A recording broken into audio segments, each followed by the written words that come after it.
Some respects, it's just as bad now, the authoritarianism that is coming, Gerald. I am really, really fearful for the President of the United States of America to suggest, as he did on Air Force One on Sunday night, that American citizens could be deported. Yep. For his press secretary to say, we're looking into a way to see if this is legal. We don't know if it's legal or not. A, it's terrifying. B, betrays such a profound ignorance of first principles to which he is sworn. He is sworn to preserve, protect, and defend the Constitution and to enforce federal law.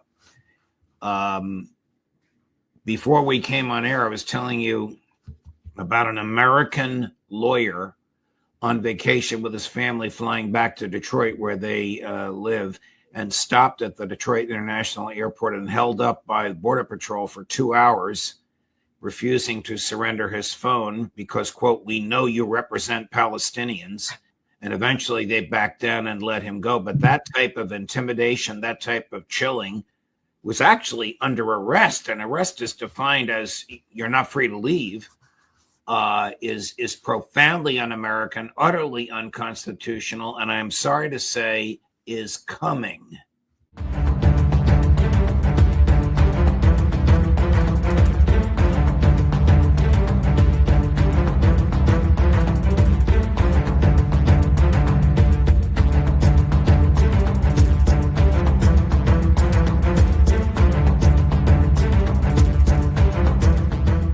Welcome to the Daily Wrap-Up, a concise show dedicated to bringing you the most relevant independent news as we see it from the last 24 hours. Thursday, April 10th, 2025. Thank you for joining me today. What a sobering clip to start with. You know, Judge Napolitano being a very influential, impactful, long-term reporter, and, you know, with his career before that, in regard to partisan conversations. I mean, he's clearly Republican, or at least conservative, but has been very, very critical about a lot of things recently, more so than usual, but obviously for the right reasons, in my opinion. But what a chilling thing to hear. I mean, this is, you know, obviously people try to frame it as we're obsessed with one thing or the other, or it's partisan. I mean, I'm really at a point now where this topic in general, but obviously the same kind of things we've been saying from a foreign policy point, you know, genocides ongoing. These are profoundly important topics that are happening. And this one in particular for Americans and how this is going forward. This is drawing lines in the sand, guys. And I hate to even make it like that because I know how much that kind of sentiment is weaponized. But to not recognize right now, whether it's about First Amendment, I mean, constitutional rights, or the overlap of that with Israel, which you can't really decouple those right now. It's the same conversation. My point is, whichever, you know, whether it's about the genocide going on over there or the idea that you can watch your government absolutely not respect your rights, the line's being drawn. There are people that like Napolitano and Celente. They're saying, you know, I mean, you can see his reaction in that. Just like that's the kind of feeling we get when we hear these stories. You just go, I can't believe this. Like how, even though you know that there are people that are that dishonest, that you know that there are politicians that will lie, cheat, and steal, murder, and do whatever else.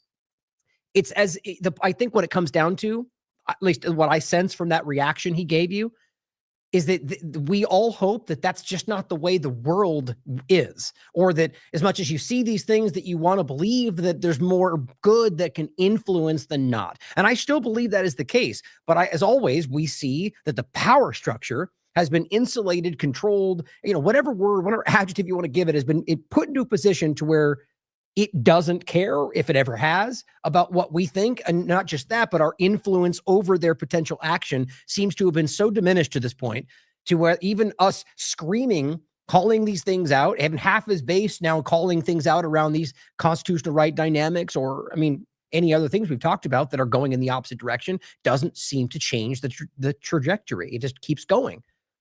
And so it's just defeating in a way. But obviously for those of us doing this, that's the last thing we need to lean into. And of course, for people like myself, that actually just motivates me even more. But you have those moments where you just go, man, you know, it's a dark time in some cases. But at the same time, as I said the other day, it's also a lot of positive to see in a lot of this, because as always, I think it gets this way because we're seeing a shift in awareness around a lot of very important things. As I said just the other day, this conversation around what's happening in the Trump administration in regard to your rights. And let's be clear, obviously, this is not a partisan thing. For those that are new to the show, Biden built it right up to where he handed the baton off to Donald Trump. It's your government coordinating to put you in a position where you can no longer push back. That's what it seems like to me. Well, however you see it, how can we not acknowledge what's happening as a fundamental, like textbook example of, as always, the word I hate to use in here, but the removal of your rights is the way people see it. Let's not forget, these are inherent God-given rights as enshrined by the founding fathers and the Constitution, and really a lot of intellectual conversation around it going forward for quite a long time. But the point being, even as they wrote those down, they were meant to be inherent, God-given, basically outlining what you had, whether that was ever written out. And agreeing that we believe this is the case, that people have inherent rights. I mean, that's how you even could debate that it somehow only applies to people within a certain boundary, means you don't even fundamentally understand these rights. And that's what's so alarming. And I think most people truly do. And they've been manipulated. They've been lied to. They've been corralled into certain partisan perceptions on things that make them feel more attached to the tribal idea that they built than the things that tribal ideal was built upon. It's insane when you think about it, but the problem is that it's been done so well that people don't recognize that the foundation that they believe they're standing on is being chipped away at by the very people they think are on their side. And it's alarming to see somebody like Judge Napolitano make a statement like that. It needs to shake people awake. Start standing up and calling these things out. I mean, if you agree, obviously, if you don't, say what you believe. But if you agree with this and you see the problem and you're afraid to say something, or you think you're the only one, don't be, and you're not. So let's get, I did want to make one more point. As I kind of said a moment ago, I think it's kind of funny that, we're seeing the evolving of these conversations. And as you know, from, before COVID-19, for example, I talked about a lot of different things, and I always do in this show. Even when I'm focused, as I tend to be on a kind of a major point that I continue to cover and follow up on, I talk about all sorts of other things. Try to include different opening points I think I don't want you to miss, or other in-depth stories that we cover. And even more kind of continual larger topics that we follow up on, like technocracy, digital IDs, or medical health. My point is that Israel has been an obvious major focus, not because I choose that, but because it's undeniably a central linchpin in this larger conversation and a lot of things happening in the world, rather Zionism to be specific.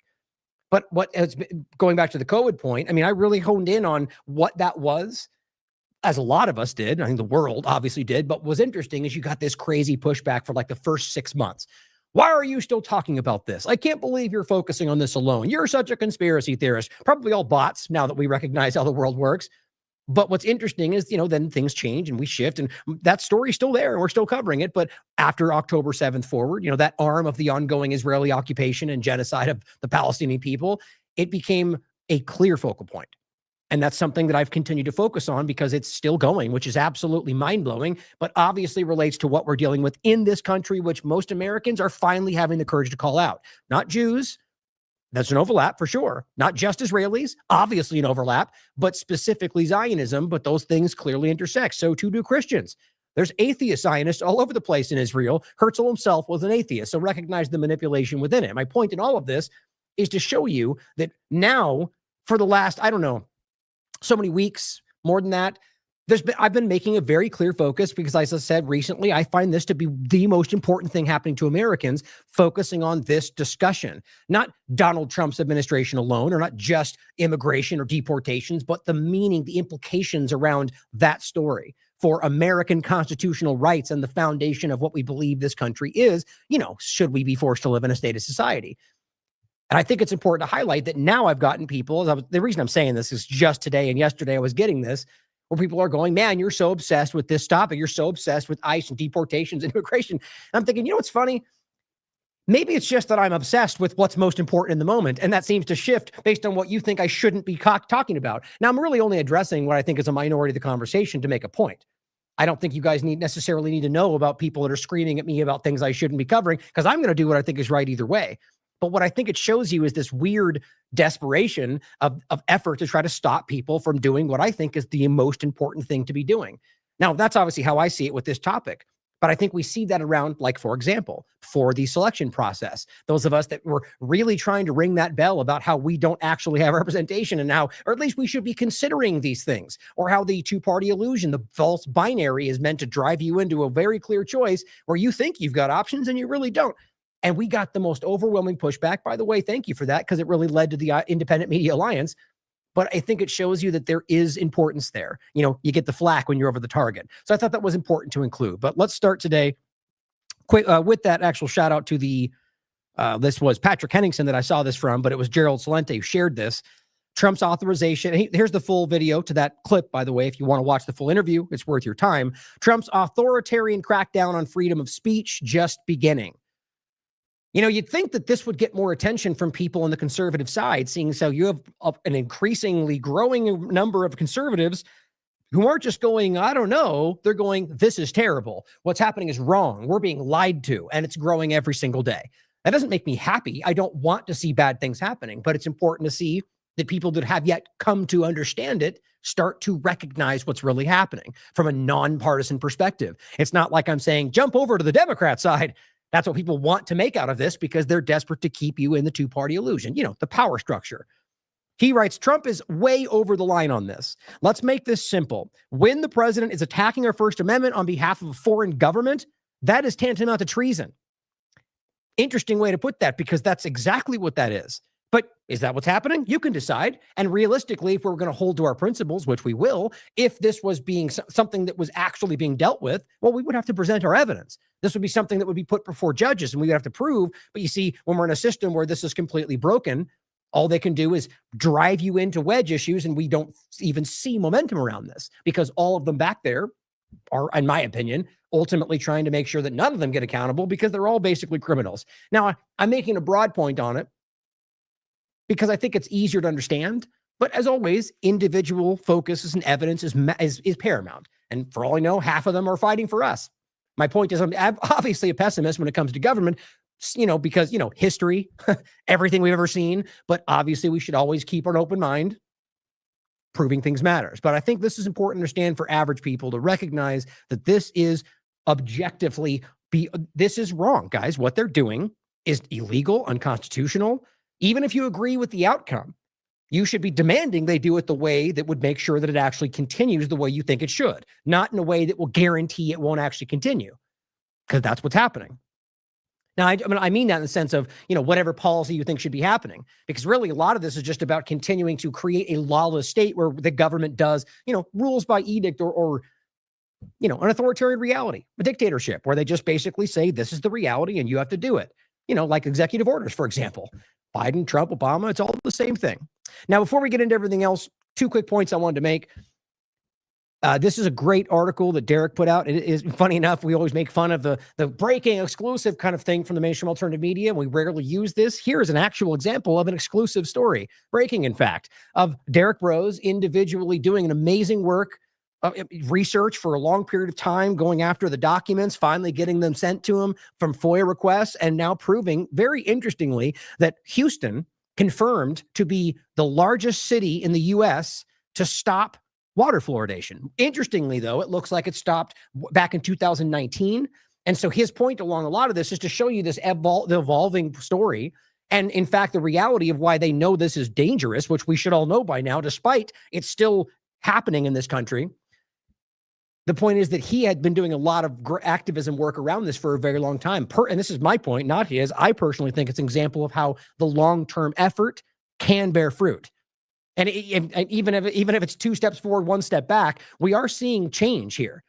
Now, again, if we see more change around the country, that's obviously good. Whether Trump or Biden or RFK do it, guys, it's a good thing. We should be cheering anybody that makes positive moves, not feigning positive moves or giving you half the move and then giving you something that's far worse, but actual positive change. And I do think we're getting some movement in this direction. And I frankly think it has more to do with the people like Michael Connett and Derek Rose than it does with anything the current administration, or rather just your government, is actually doing around it. But if it continues forward in a direction, then they give more, I guess, leeway for this to continue to happen. I will continue to praise that, because this, guys, is a very positive thing. The idea in general that we're recognizing these toxins that have always been toxins that literally have no benefit for your teeth or for your body, that they're putting in your water and now fighting to maintain in your water, is insane to me. Remember, that happened from the last discussion. Now, RFK's been put out statements about allowing them to roll it back, and he has given that kind of momentum to it. And I think that's an absolutely positive thing. But I wish we could have seen something more like, look, if they're out there making moves that, like, if we know something is deadly or dangerous, there's no logic to saying, well, let them decide. The idea is you don't let someone decide.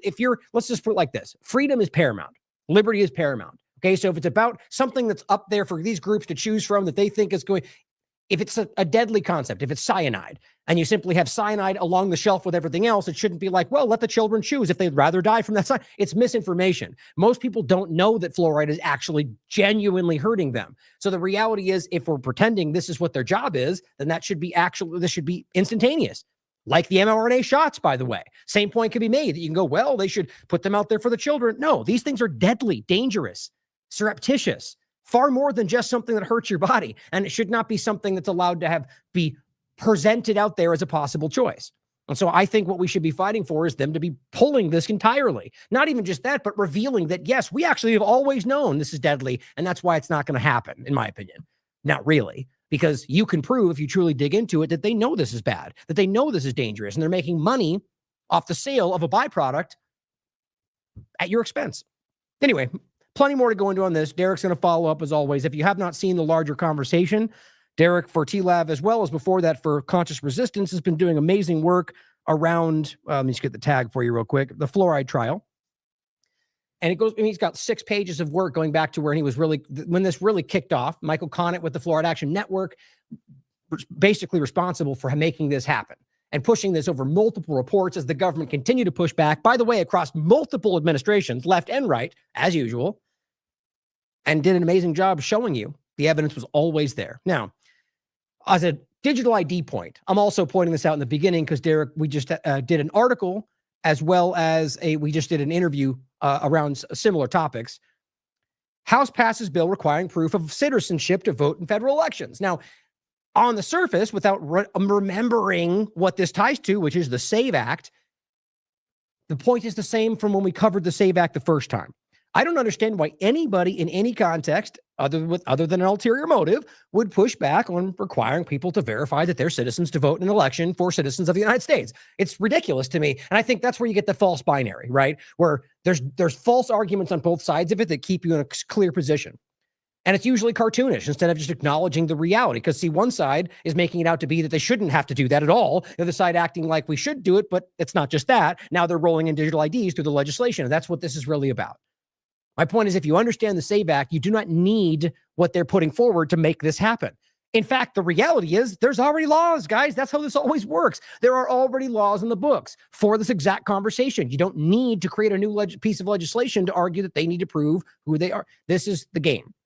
Now, yes, you can call, if you want to make it about the Democrats and their arguments for why, then yeah, call it out, because that's stupid. They should not be fighting for people to break the law and pretend like that makes sense, whether immigration or elections. The point about all of this, all that aside, is that this is about something different. And that's how the game is always played. They give you something that they think you want, and they hide behind it everything else. That's like every piece of legislation you could possibly find, in my opinion. But this passed the House, the SAVE Act, not the Senate yet. If it does, I guarantee Trump will sign it. But I'll include this for you to go back and understand this. The quick and simple understanding of this is that this is enshrining what is called the Real ID compliant identification, which is the same conversation as ID 2020. It is, guys, regardless of what the screamers will tell you, digital identification. Real ID and ID 2020, the premise behind the entire thing is digital identification. I went over it in the show. You can read it on their own websites. The point, though, is the act itself includes other things. We've gone over this many times. The other side of the conversation from the Democrat push is the mobile driver's license. When they combine, it basically creates the situation where digital IDs are all you're allowed to use. I'm watching it happen. I've been saying it for months. It's coming. I hope we don't get there. I just want us to remember that this is happening. And so the reality is now you're getting the screams about, yay, see, we're stopping the people from voting illegally, even though there's already laws that do that. But nobody's in. So if there are laws there, the question should be, why aren't they enforcing them? And then if that's the case, then we should be going after that, not passing new legislation under the guise of something that they allowed to happen for that very purpose. Or if you can look at it that way. But John says, ta-da, right on cue, together with the EU, the mafia leader Ursula von der Leyen, and British fascist globalist Keir Starmer. His point is they're also doing the same things. He's putting this out on the 9th because this has just happened. And this is the Digital ID Total Control Society, aka New World Order, as planned since 1969, Club of Rome. Now, whatever you think about his framing, I agree. Generally, the idea is this is happening everywhere, and it is tied into a larger agenda. So in case you forgot about the bigger picture of this, ask yourself, and this, and of course, also kind of framed around the idea of stopping the boogeyman with brown skin coming to take your lives. The truth is, this is about control. Even if you agree with the other part of that, the idea is that they're going to combine this. If you have the digital identification, the biometric tracking system for in and out, flying, walking, it's all the same thing. Don't forget what he said here. This is exactly what he's still trying to do, despite this being, I don't know, years old. Great. We will finally complete the biometric entry-exit visa tracking system, which we need desperately. Yeah. No, we don't. Pretty sure we don't need that. And pretty sure that's only in the interest of a controlling structure for, pre-crime, which we're already seeing roll out in a lot of ways, for medical pre-crime, for just simple track and surveil. Let's not forget Kennedy, which we'll touch on one more time in a quick second about the MMR vaccine, included in that tweet that everyone seems to skip over contact tracing. He literally included it. I forget that it was a different word. It was something, cases tracing, cases investigation, something like that. It was contact tracing. It's what it was. How do you think they do that? With stuff like this, especially today. But just to quickly go over this, let's not forget that in the UK, as he was just saying, they're also doing this. More than 40 Labour MPs called for ministers to bring in digital ID for everybody. This was this month. Big Brother Watch said the digital identity system could give the government a blank check to create a massive database state. Isn't that what they're all saying they want, including the Stargate project? And it's all for your benefit, though. And to get the bad boogeyman out of the way, and then eventually focus on you, right? Population ID card systems have been rallied by politicians under various guises. They've been packaged as a solution to fight terrorism, to control immigration, even to protect us from the evil COVID. The public have fought back each time. Barcoding Britain is not a solution to complex societal problems. Instead, this could have a serious bearing on privacy and equality in the UK, as usual. The government should drop plans for liberty-eroding digital ID systems now. I agree. And I'll just grab one of Derek's articles on this. Yeah, this one's a good one. NYU School of Law, literally quoted in saying digital IDs are, quote, paving a digital road to hell. And this is School of Law. They're talking about your rights and basically showing you why this will lead to that. And I think it's pretty obvious. Yet, for certain people, it doesn't matter. And then ask yourself when you see these things continue, who it is that's going, you're a conspiracy, or you shouldn't, you're a Democrat. And then we watch these things come to pass. Whether it's the, calling out what we did before this election or the ongoing genocide or anything else that literally come to pass. And those are the same people that instead of going, oh, they were right, they continue with a new scream and continue to be wrong over and over, just in just the right way for the partisan agenda. Now, here is in the EU, same point, to roll out new digital IDs. So, this is happening all over the place is the point. Now, Derek wrote this article on the 27th of March, Real ID, Voter ID, and Digital ID, right before the SAVE Act had passed the House, by the way, the future of American identification.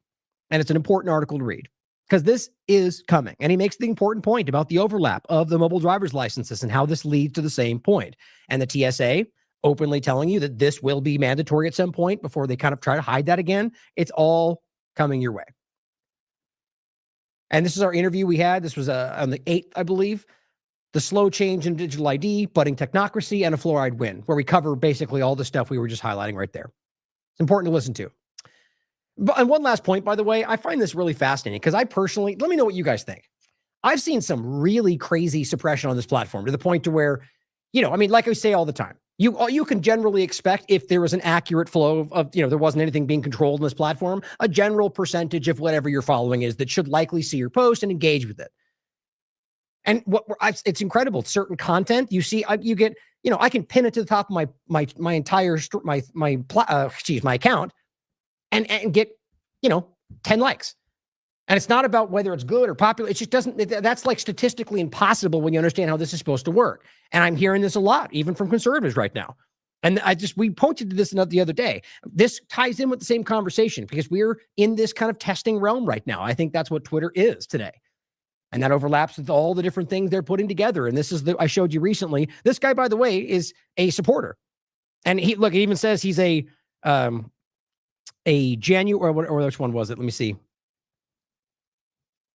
Yeah, former liberal, that kind of thing. And it's like hashtag walk away. He's on the side of the conservative conversation. And what he's doing here is saying, look, hey, I exposed this thing. I found a malicious piece of code that is doing exactly what I just said, which is downplaying certain content and rising others and suppressing people's info. And I guess he's trying to frame it as we think that's a holdover Democrat or whatever. And he keeps tagging Elon Musk and Linda, and he's got a very large following. And he goes through this tooth and comb. Or tooth and nail, or what's the expression? And you can look through it for yourself, guys. It's hard, again, it's hard to know for sure. But I think what's interesting is I think we all kind of know this is happening, and a lot of conservatives are calling it out. Conservatives, excuse me. And this person simply says, since I commented on this post criticizing Twitter, I've been losing more followers than usual each day, and the post don't get engaged with. You never know. As always, you probably just don't like what you're saying. That's certainly possible. But I think it's worth considering the kind of aggressively manipulative things we're seeing today, and whether this is exactly what, we're being corralled into a position where we believe the image that's being presented, and it's now more cultivated than ever. And I know we all see that. Just worth pointing out. Now, on regard to the medical overlap, but just really the kind of the failing of the U.S. government in the partisan game, both sides of it, these just continue to show you these interesting things where the people that were supposed to be marched away and changed and go to prison are now suddenly on our side because they said the right thing. I don't know how you make sense of that. So either they were criminals that killed everybody and they should go to jail, or you're now, you can't pretend like if they're the worst person, like a Bill Gates, that suddenly because he goes, yay, Trump, that now we're the unity team. So that means nothing means anything. So these criminals, as long as they go, I'm with you, that's okay.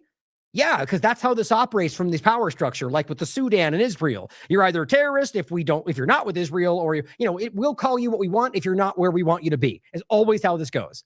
And I think it's fascinating to me that so many people seem to kind of go, yay, even though that should be like, if you came out and said, let's bring her on our team, you would see them go, screw that, she's Democrat and she's dangerous. I think they're all dangerous, but some of them speak up. Rapid Response 47 says, we're honored to have Governor Whitmer from the great state of Michigan. We think she'll be a winner for Michigan. And he says all sorts of kind things about her in this video. And the Patriot Voice says, whoa, one of the things he says, it's one of the things you really have to see to hear and believe. That witch belongs in jail, he says, not in the White House. Now, remember, she's one of the most aggressive during the COVID-19 lockdowns that they tried to pretend was a partisan thing. And Trump was just trying to do, they're all doing the same thing. It's the understanding if you actually look at it. But that's not the point today. The point is, how does that make sense to you? Are they all on the same side? This person, interestingly, says, I don't agree with this. Hopefully, it's a keep your friends close and your enemies closer type of thing. Oh, well, there you go. Benefit of the doubt given. Move along. That's how this game works, because so many people have been trained. By the way, people that I know are smarter than this, people that are close to me, that I see going, well, they must know something that we don't. And I go, my God, like, even if that's true, that's a stupid thing to think and say. You can't just give the benefit of the doubt to a nuclear weapon wielding maniac government. And I think they're all like that. The point is, you can't do that, because that is the last thing. I mean, look, I think I have a statement or a post that I reference again, the Theodore Roosevelt statement, right? That to blindly support the president is just wrong. Servile, he calls it, regardless of whether you support him, because that's how this is supposed to work. You hold people accountable even more so when you believe in them, so they don't find the way, they don't get misled by somebody else, or they don't make a mistake. That kind of mindset is going to guarantee that this continues in the bad direction, because they know they can get away with whatever they want. And frankly, we can see that happening. Even if, let's just say, they're the best group in the world, doing that will allow that to loosen up, and they'll ultimately look. I'm trying to make it clear for people that want to see it. I think the reality is these people are breaking the law everywhere you look, the government, left and right. And if all you ever do is go, well, there must be something, or the bad thing must be explained by something we can't see, this will never change. And maybe that's a bot. You never know. But obviously, guys, we need to have the courage to call these things out. So good for him. And of course, here's Governor Whitmer. And here's, of course, what's funny is Benny Johnson, who, by the way, I swear, this guy seems to be like, his journalism is whatever they just said. And it's great. Whatever the government just said. And we're all happy about it, right? Shut up and follow my lead.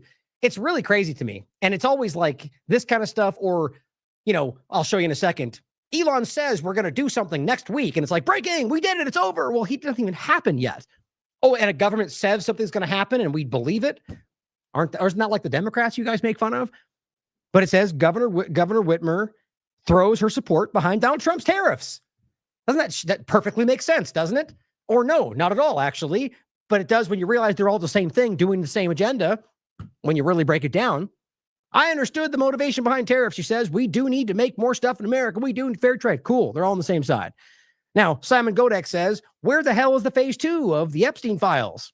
And why did every influencer in this photo go dead silent about the Epstein files? Doesn't that seem crazy? Conservatives who are honest out there listening, cowards or controlled. Pick one, he says. I mean, how else do you frame this? There's, you got libs of TikTok in there. You've got DC Drano. I mean, really, guys, the idea that they've never even touched on this sense.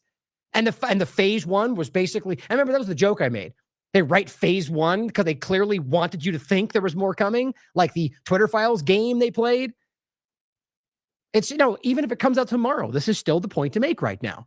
Why, if you don't make these points or call it out, then you're not being honest with yourself, because this has gone absolutely nowhere. They hoped you'd bite it. They'd hoped you take it. Same with the JFK point. When they looked around, they go, did they buy it? And we're all not buying it. They go, oh, never mind. We found the truckload. It's coming later. And then nothing happened after that. Jim Jordan, of course, to kind of, look over there. Hey, egg prices are down.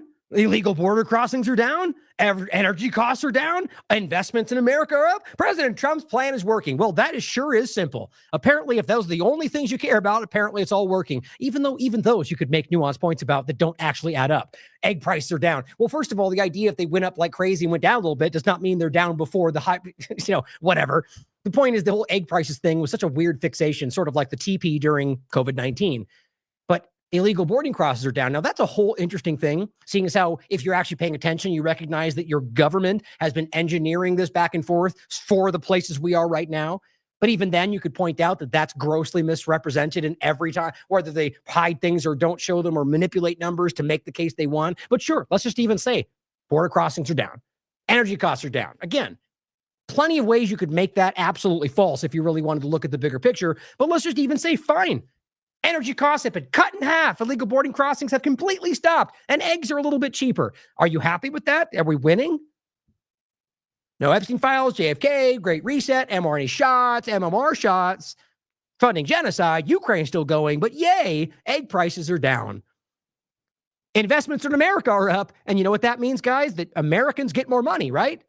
Or not at all. In fact, that means that the elitists get more money and the corporations get more money as they outsource off. It's just, how are we falling for stuff like this? President Trump's plan is working. Well, Tracy Smith says, and not one corrupt politician has been arrested. Now, this is a bigger point than just the Epstein files, guys. Think about everything we've been told. Not one corrupt politician, after we're told they are the deep state. So let me get this straight. You're working with the deep state right now? Is that the case? Congress is half deep state and you guys are just continuing? Why wouldn't you arrest them, Donald Trump? Kash Patel, Bongino, why wouldn't you just go and arrest the deep state characters? Oh, because it's more complicated, Ryan. You don't understand. Well, maybe I don't. Walk me through it. Where is this going to happen? At what point do we see people arrested? I haven't seen a single one. So if I don't understand it, do you understand it? You get it, guys. This is hilariously, it's alarming because of how real it is. But in a way, if this was a sitcom, we'd be laughing about this. Not one person on the Epstein list has been held accountable. Not one person who gave out Social Security cards to illegals, even though that's kind of been a wildly unproven claim, even though we know that does happen in more than just illegal aliens, by the way. Agents, intelligence, or other overlap kind of things. Yes, that does happen. Or even lower levels of enforcement. Trying to give a word that makes it sound positive. But none of them have been arrested, though. So we have all these major claims that can prove all these people broke the law. Where are the arrests? Everyone you seem to be dumping in other countries are random people that aren't even criminals or otherwise PhD students going to Brown or going to Harvard. And, it's where's the evidence of the actual claim of the criminal underbelly? Oh, that's because that's what these people are building. Now, one person has been arrested for helping outsiders destroy our country. Right. What about Pelosi? What about, all the people they're calling out?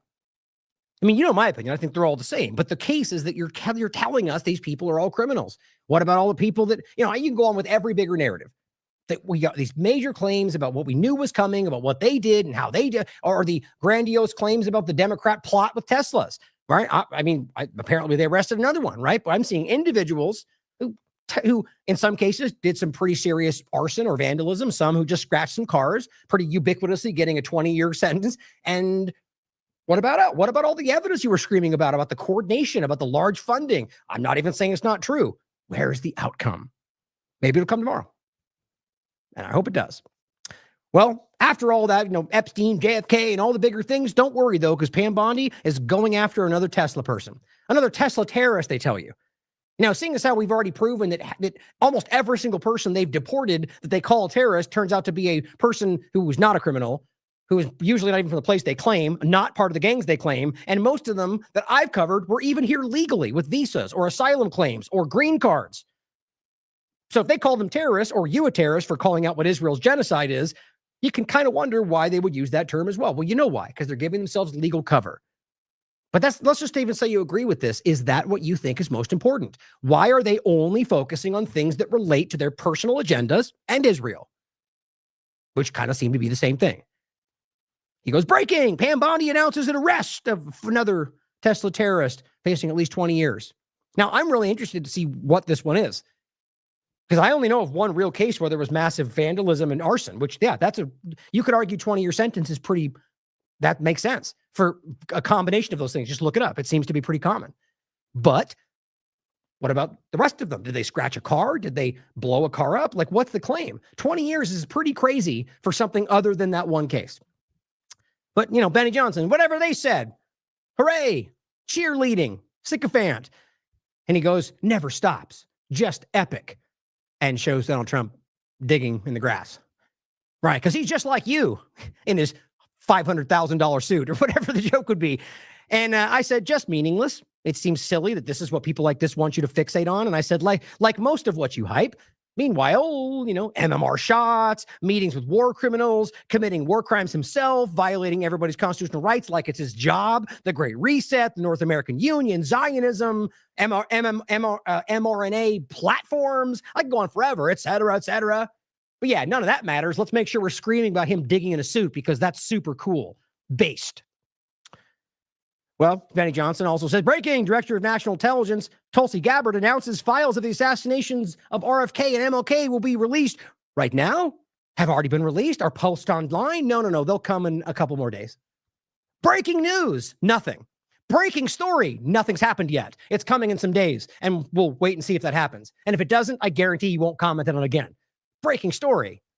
Mainstream alternative media.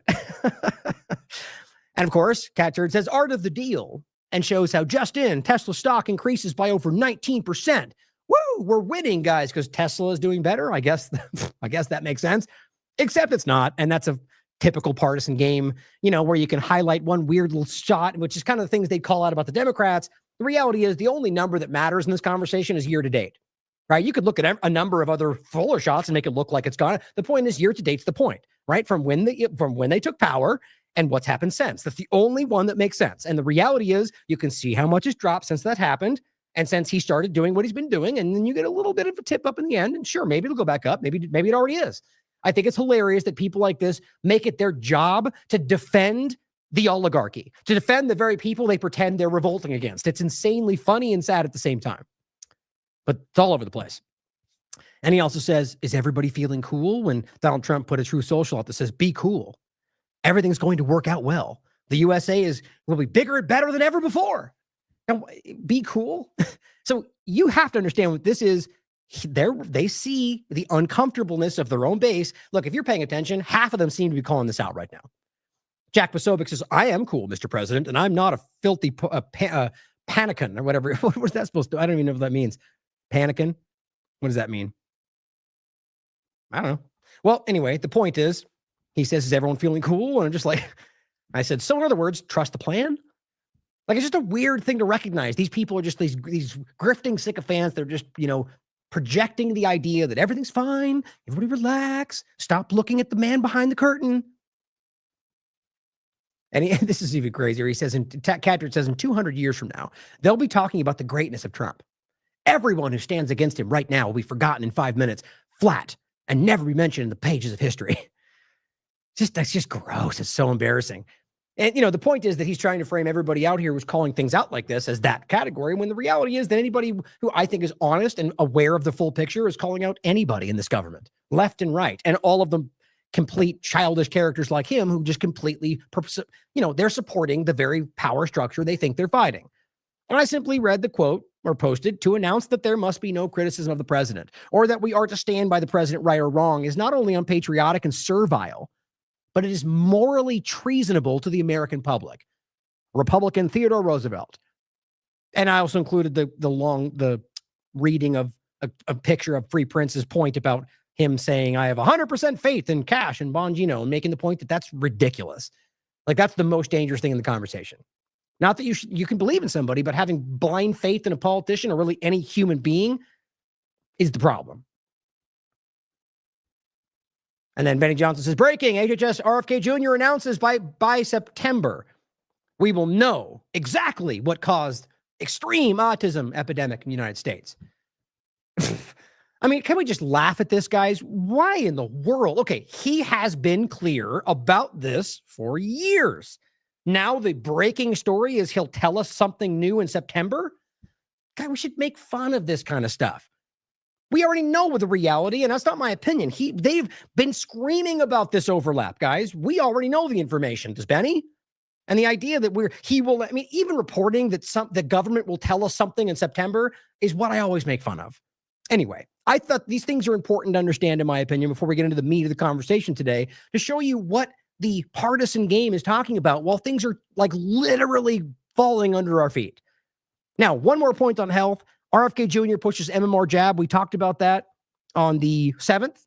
Again, this is the second time, by the way, and it came out explicitly. I'm sure you all saw. And that was the post I was referring to, where he also points to contact tracing. But I wanted to follow up on a couple interesting things. Children's Health Defense, in response to generally that conversation on the 8th, simply puts this out and says the media is lying again. Confirmed. And this is, you look into it. We already talked about this. Watch for yourself. The second measles death is not from measles. CHD has the hospital records, and they go over it on the show. Now, the point in showing you this is that this is something RFK has alluded to, that these cases are real. And we already know that they're PCRs anyway, but this is showing you that how do you not think that RFK is involved in that? Now, whether you think he's blackmailed or not, quite frankly, it's irrelevant to me right now, because when you have some evidence around that, other than hyperbole and just, subjective claims for what you want to make sense of it, then show it to me. I'm obviously not. I think that's probably likely. But even when we find that out, it doesn't change the fact that what's happening is still wrong. Just because you can't make it two conversations, that we're like, the idea is that if he's blackmailed, well, fine, but then we can deal with that, but it doesn't then change the fact that what he's doing is still the problem. So you still need to call out the action. It's like people are afraid to call out the action because you feel like you're somehow hurting him. Again, even if he's being forced to do it, you have to call out the bad thing that's happening. Just going after the blackmail side of it doesn't stop the MMR shot from being used and everything else. But this is what I thought was really relevant. So first I saw this, and Children's Health Defense says, and this is in response to RFK Jr. specifically, because this is the first post. It says, no, the MMR vaccine isn't safe. It's not, guys. That's something that RFK Jr. has been screaming about, along with Del Bigtree and Andrew Wakefield, for a very long time. Not mincing words. And they say it comes with potentially fatal and life-altering adverse reactions. And this person says, did Kennedy's nonprofit go rogue? Now remember, he's not actually in charge of this anymore. Not right now, at least as we're told. And they responded to him saying, our mission hasn't changed. The MMR vaccine is dangerous and has caused more death than measles. I mean, guys, you could argue the MMR shot and vaxxed in the documentary were the impetus for why Children's Health Defense exists today. And I think they've even made statements to that effect in different events. I've heard them make these points. So I said, well, that's very telling. Glad to see CHD standing up for the truth. 100%. Only one thing has changed in this conversation, guys, and it's not the efficacy of the dangerous MMR shot. My point is it's RFK Jr. Now, this person makes a point here that says they still made excuses for RFK Jr. by insinuating, and I have seen this, by the way, so I'm not just referring to what he's saying. I'm just using this as a point to continue the conversation, and I'll show you something next.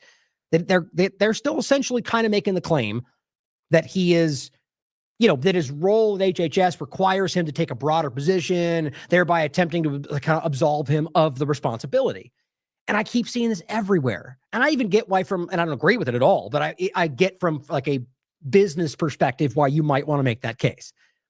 Even if that is the case, though, guys, doesn't that, I'd like to ask directly if they were willing to respond. Is that mean that you agree with it, though? I hope not. I hope the point is that it should be no logic and no reason. Even that means that for either two things, either for his benefit, for his career, or that maybe potentially doing more good in the long run, which is never what you should lean into. Playing the game to maybe do more good in the long run. You want to show me where that's ever actually happened? You hear that a lot. More often than not, they were never actually honest, or they get pulled back into the system in ways that they never fulfill what they said. Look at Gabbard as a good example of one of those two things. I think it's the former. The point is that clearly doing that gives them a pass. I don't think you should give them a pass for that at all. Pulling a punch because you're in a new position, that's cowardice as far as I'm concerned. Take the honest path, principles, integrity, or something, or don't do it. Now, I look, the game is, somebody else worse. Well, then call that out too. What's the idea that we have to pretend like we always have to be dishonest to get somewhere is, it's almost like this Malthusian, like Luciferian mindset, like do the wrong thing to where we get to the positive outcome. That doesn't happen, in my opinion. But we are seeing this. But I still think I'm still glad to see them make this point just around the shot, because even that takes courage right now with all the people. Well, they've been doing it for a long time, so good on them. But people need to understand this thing's dangerous. So again, the point would be, if you think he's doing that for the position, well, the argument is clearly that he's doing that, which will hurt people for that point. So you're hurting people now for some potential greater good. That's the argument that Trump is still pushing the shot for something else. Well, killing children is not in any way some kind of medium standpoint or like a stepping stone to do better good. That's crazy. Now, Kennedy, here's the actual tweet, by the way. No, that's good. I'll show you what I was talking about. Contact investigations, he called it. That's contact tracing, guys. He literally pointed to that. So if you can't recognize by now that the Trump administration, or again, just your government, because it's not partisan, are rolling out all of it again. In other contexts, but MMR platforms are coming out for whatever they're making them. They're pushing MMR shots. They're making bird flu mRNA shots. That's already been going on. They already conditionally approved a bird flu shot for animals. They're telling you, they're in some cases talking about masks and different protection. Even he pointed to that, and now even contact tracing. Wild. But the point in general was the most effective way to prevent the spread of measles, MMR. He has explicitly, like exactly the opposite of that, made that case more than once. That no, that's not true. Not safe, not effective, more than once. So that's, to me, that's just straight up dishonesty. That's not some nuance. Now, Del Bigtree says your post got cut off. The MMR is one of the most effective ways to cause autism, as witnessed by millions of parents worldwide. So over here, you got Benny Johnson saying he's going to reveal the big thing next September. You mean that his thing right here that he promotes is what's causing it? Like, bombshell, his MMR push is what caused autism. Is that going to make sense in September? We got to start being smarter than this, guys. And it says, as witnessed by millions of parents worldwide, covered by this documentary that they were part of. Now, here's what I'm frustrated about. He says, for all who are asking, I have worked with Bobby for many years, and I can confidently say that he has a heart that is incapable of compromise. No, you know him. I can't say even clearly Del knows him better than most, if not. That's clear. More than most people. But is anybody incapable of compromise? Like if they're threatened, what if his family's being threatened? That's the whole point. So I feel like that feels like you're trying to lay shade for somebody. Now, I don't mean in necessarily like a dishonest way. He may believe that. I just think that's crazy when we don't know for sure, and we are seeing him do the wrong thing. But it says, I also recognize that he is at a poker table with the slyest serpents in the world, which is true, and the stakes are nothing less than the lives of our children and the future of our species. Now, again, that's not necessarily untrue. But so the answer is to play the game? Again, maybe the reality is that you can't be in this position and make those moves without being killed. Maybe. The argument should be that we would want them to expose all of that. And I guess the larger ongoing point is that's what they're slowly doing while still hurting people along the way. I will never be okay with that. If it turns out that you're right, even though I don't like the way you got there, I'll still be happy to see positive change. But my God, how many times in history we can watch that argument play out? Just go along. Trust the plan, right? Give him a couple of years. Let's see how this pans out. How many times can we fall for that? It says we should not ask him to show his cards for our sake, but we can demand that he take a little more time to write a better effing post than this one. So the argument is that he made a bad post. I'm very unhappy about that. I saw Del Bigtree respond this way, and I said, thank God somebody's calling it, and it got watered down. So, that made me upset. Not upset, but just disappointed. So at the end of the day, I think what we need to be doing is erring on the side of our principles and our integrity. Now, the excuse, the narrative, especially when we're guessing at it, should not matter. This is wrong. We know it's wrong, and we'll stand on that, which he did say it was wrong, or at least pointed out that it caused autism, and wait for more information. To assume whatever makes sense and why that would add up is what they expect of you. Now, some people are calling it out. Toby Rogers says, I still cannot believe that Maha wasted the first 100 days on soda pop. Yeah, got played. And of course, here's what's funny. This person says, I just unfollowed you. For what? For pointing out that it didn't. I mean, these people are so rabidly protecting what they think is this illusion they have about it. Or maybe it's a bot, but it's crazy. That's insane to me, because that's what happened. You point to me what changed happened that we were promised. And Mary Tally Bowden MD says Maha is a joke. Now, I would argue that the agenda around it, the government part of it is, but the people that believe in Make America Healthy Again, I don't believe that's what she's pointing to. And at least what I'm not pointing to, but I don't believe that's what she means. It's about the government game around it. Hopefully those that are screaming Make America Healthy Again will recognize that and lean into people like her who are actually doing that. Now, if you didn't see another example of the deviation, Donald Trump at least has put forward the idea of a $1 trillion with a T, $1 trillion Pentagon budget. Unprecedented, which shouldn't surprise anybody. Where do you think all that's going right now? To Israel's agendas everywhere on the globe. That's not my opinion. You can look and see what they're involved in, guys. This is on the table. And of course, the argument will be we have to make peace, right? We're going to do this. Okay. So how does that work? You need $1 trillion to secure the border of this country? No. So what is it for? Oh, to go over there and make sure that they're not. Oh, so then war. Okay. No, just peace. That's your Orwellian world that these people are existing in. Well, $1 trillion is going to go to war. Even if you want to pretend that that's in the interest of peace, the idea is so you're going to control everybody in the world to make sure that's not what even you guys pretended was happening. If you realize it would not take $1 trillion to make sure that our country was secure. What that is for is foreign engagement. What most Americans for decades have been screaming that we don't want more of. That's why he promised anti-war, promised peace, and everybody screamed that he didn't start new wars, that we're not going to do that again. Ukraine's worse than ever. I shouldn't say that, but it has continued. Israel, very clearly. The two central points. What happened to the whole ceasefire that was supposed to be the crown jewel of his peace presidency? Yeah, that never even happened. $1 trillion is the continuation of the military-industrial complex. It's this. I hate to say worse because it's just the continuation of the increasingly worst agenda from Obama to Biden to Trump. It just continues. So it's worse because there's more money and there's more agenda, but it is the same linear agenda. I said played once again. And how much do you think goes toward Israel's U.S. agendas? $1 trillion. And he says have to be strong. Yeah, might makes right. Rampant lawlessness through military engagement, as they've always done left and right. And now they're giving, here's the real point to make. The general point is to simply go, that's such an obvious deviation from what you guys were wanting done. But let's go even further. $1 trillion. Do we remember the Pentagon has now failed seven in a row audits? Listen to Catherine Austin Fitts. How long this has continued. 7 audits in a row? So let's go back to the whole make efficiency and the DOGE discussion, right? So how in the world, if you're taking the largest expenditure on the entire budget and you're giving them more than ever, and the very group that has failed 7 audits in a row, how in the world? Guys, that offsets literally everything else. Everything. You cannot pretend you're saving any money when you've given more money to the largest black hit of money in the government conversation.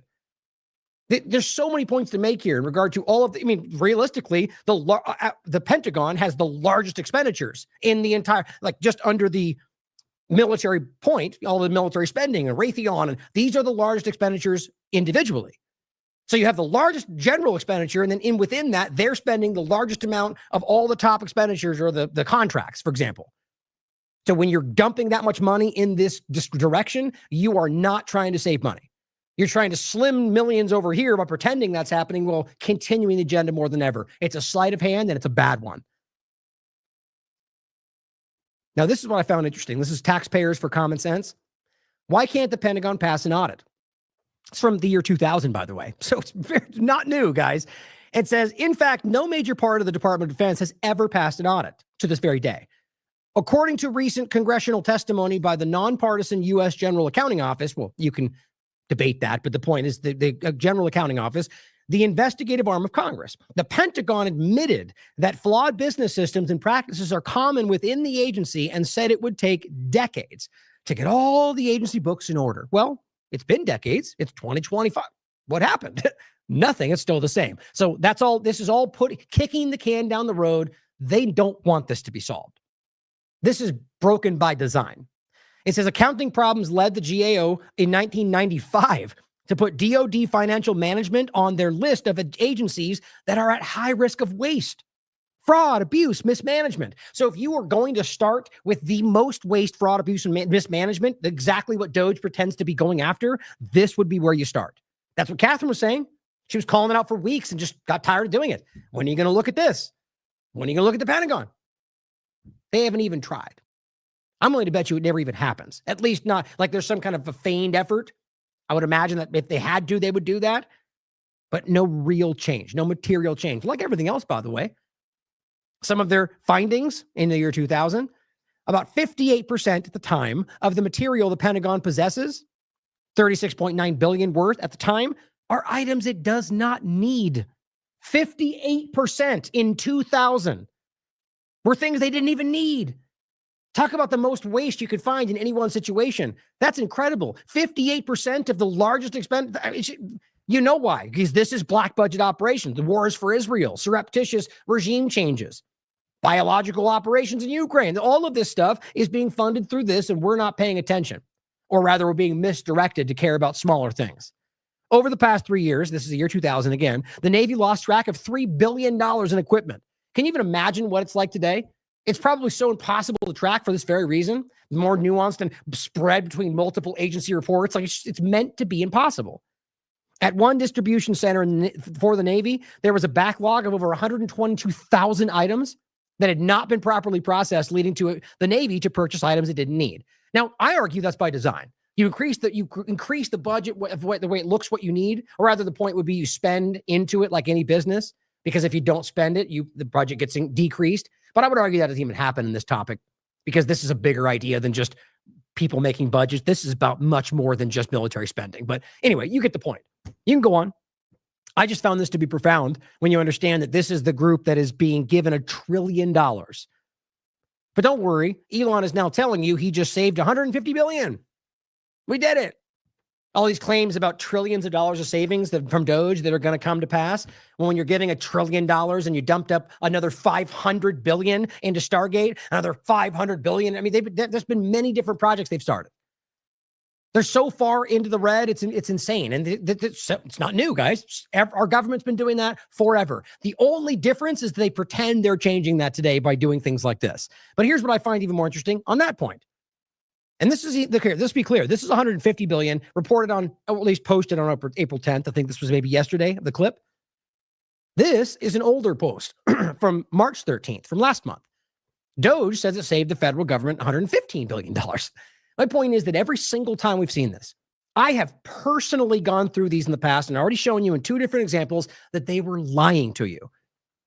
The New York Times came out with a big report, and it's not like you have to trust the New York Times. You could look at the links. It was clear. They were showing you, for example, contracts for hundreds of millions of dollars that were canceled before Biden was even in office, that they just included, or claiming something was hundreds of millions when it was really just $1 million, or like ridiculous examples, or lying blatantly about condoms in Gaza, or circumcision in Mozambique that was real, but they're still continuing.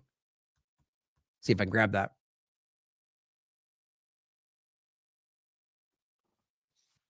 This is the one that was happening. They claim they've canceled. For all we know, it's not. Shoot. Damn, I want to find that. Forgot to grab that today. Well, I put out a clip, by the way. I think I could find it here real quick. Of that point. And the bottom line is that you can prove right now, even though nobody seems to want to call these things out, that the Donald Trump administration is still funding circumcision for AIDS prevention in South Africa, in Tanzania, that they're actually funding, here we go, that they're funding climate change investigation, climate change protection, all sorts of things. I saw 4 different contracts, not some kind of abstract thing, like blatant funding for what you would scream was a woke agenda, which it is, but it's also larger than just two-party illusion stuff. Guys, this is important to understand. So the point is that you can see and prove that they've been lying about this stuff. So again, whether it's lying about them or continuing in other angles, the same things that they use to make you feel that there was a problem. Doesn't make any sense unless you see the bigger picture. So my point on this was last month, we had another example, and this was, and again, you can prove this stuff. It says the team says the receipts provided on the website only represent, and this was the team from, where's the guy's name? Right, the Harry Kramer, executive partner with Madison Dearborn Partners and clinical professor of leadership at Northwestern University, Kellogg School of Management. The receipts provided on the website only represent, oh no, first part, by the way, I'm sorry, was Doge speaking. The team says that what you can see on the website right now, or rather last month, but at the same point today, only represents 30%. So the most transparent thing in the world is only showing you 30% of what they're doing. How in the world can you take anything they're saying at face value when 70% of what they claim is happening, you can't even verify? And it says, and even the selected savings provided by Doge for public review have been unreliable. And that's an understatement, guys. Again, I have personally done on the show what you can see, looking at the contracts and proving they were lying about them or, mistaken, which I find really hard to believe. And it says, he said in his view, the total savings were, this is, again, the guy from the School of Management, looking through the ones you could prove that the total savings were overstated by up to 80%. Now, you could look into it for yourself. If your reaction is to go, he's lying for something without even looking, then you're already lost. And why are you even watching the show? The point is that at the end of the day, these things have been proven to have happened in other cases. Elon Musk has been caught lying blatantly more than once. And look, every side you should consider might be lying or might be mistaken. Look into it for yourself is the only real answer. And you can look at the links are there. You can look at the contracts. You can prove for yourself or watch my show. I've been going over it many times. It says, quote, where they've claimed to have taken up to $1 billion, some of the specific items are really like a couple 100,000 or a couple million. I've seen these myself. My guess, it says, would be from what they've said they've eliminated, no more than 10 to 20% of the numbers are actually important. And now that's another way to point as well, that there are examples of things that are being claimed to be removed but haven't been fulfilled, for example. Right? So they shave off 500 billion, but you look and they never even gave them. So it didn't actually happen. So you can argue they save what might have been spent, but there's no actual savings. There's a whole game like that, guys. That's not honest. And it says, even if Doge's stated savings held up under scrutiny, Kramer noted that, quote, the net savings in all of this is very, very small. That's something that they've even basically had to admit. When you look at the big picture, that's my point about continual spending. I think that was it. And that's one from before. And of course, Charlie Kirk comes out and says, look at what they did. Does anybody think for 1 second that Charlie actually looked at the source material? The source material that's not even actually there. So the answer is no. So he took at face value what a government representative said out loud and said, we did it. Fire emoji, fire emoji. These are not journalists, guys. A journalist does not take at face value a stated claim by a person in the government. You can hope it's the case. Investigate it and show the evidence. The claim has been disproven more than once by what Elon is saying, and these people just continue to regurgitate what they're told because they're cheerleaders.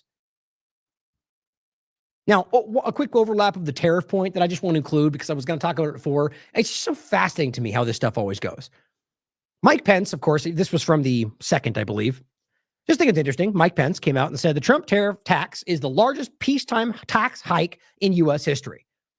These tariffs are nearly 10 times the size of those imposed during the Trump-Pence administration and will cost American families over $3,500 per year. Check out Spoiling America's Golden Age. Now, you can disagree with him, but at the very least, read it and consider what he's trying to say. Because they have to understand, if you have any understanding of how this stuff works historically, first of all, tariffs will end up costing you more money.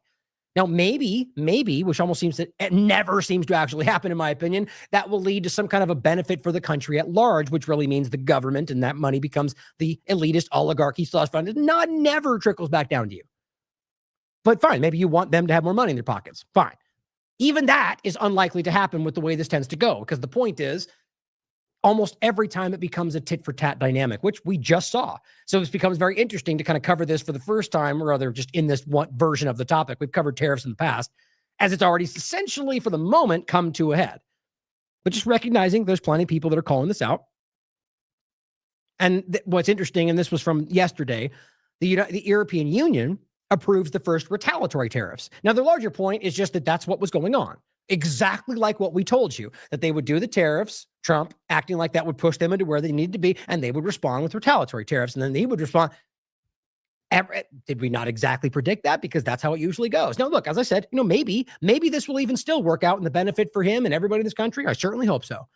The evidence already begins to show what we all kind of thought would happen. And there's a back and forth economic warfare, which almost always, if you keep pushing, leads to real warfare. So what's interesting is this was from today. Donald Trump raises China tariffs to 125%, but pauses most of the other nations for 90 days. Now, the reason, as we'll get into, is because and here's two ways to look at it. You could pretend, because it makes you feel better about the person, that this was all the big plan. This was all the secret plan, to pretend to go after it and not back down, but then know that they would, then you back down because what? What's the benefit here? Right? That's the argument being made, is this was all part of his plan. See how it's all working out, even though he literally explicitly said the opposite. Like, I'm not going to back down and now I'm backing down. Maybe you're right, but show me how this is benefiting you, how this is even working for him. To me, it seems like he made a promise and then it didn't happen and he pulled back, and now he's just trying to make it seem like this was always his plan, which he's done a lot, by the way. But you can decide for yourself. Maybe you think this is something good. The point is about China's action still going, and I think it relates to something much bigger.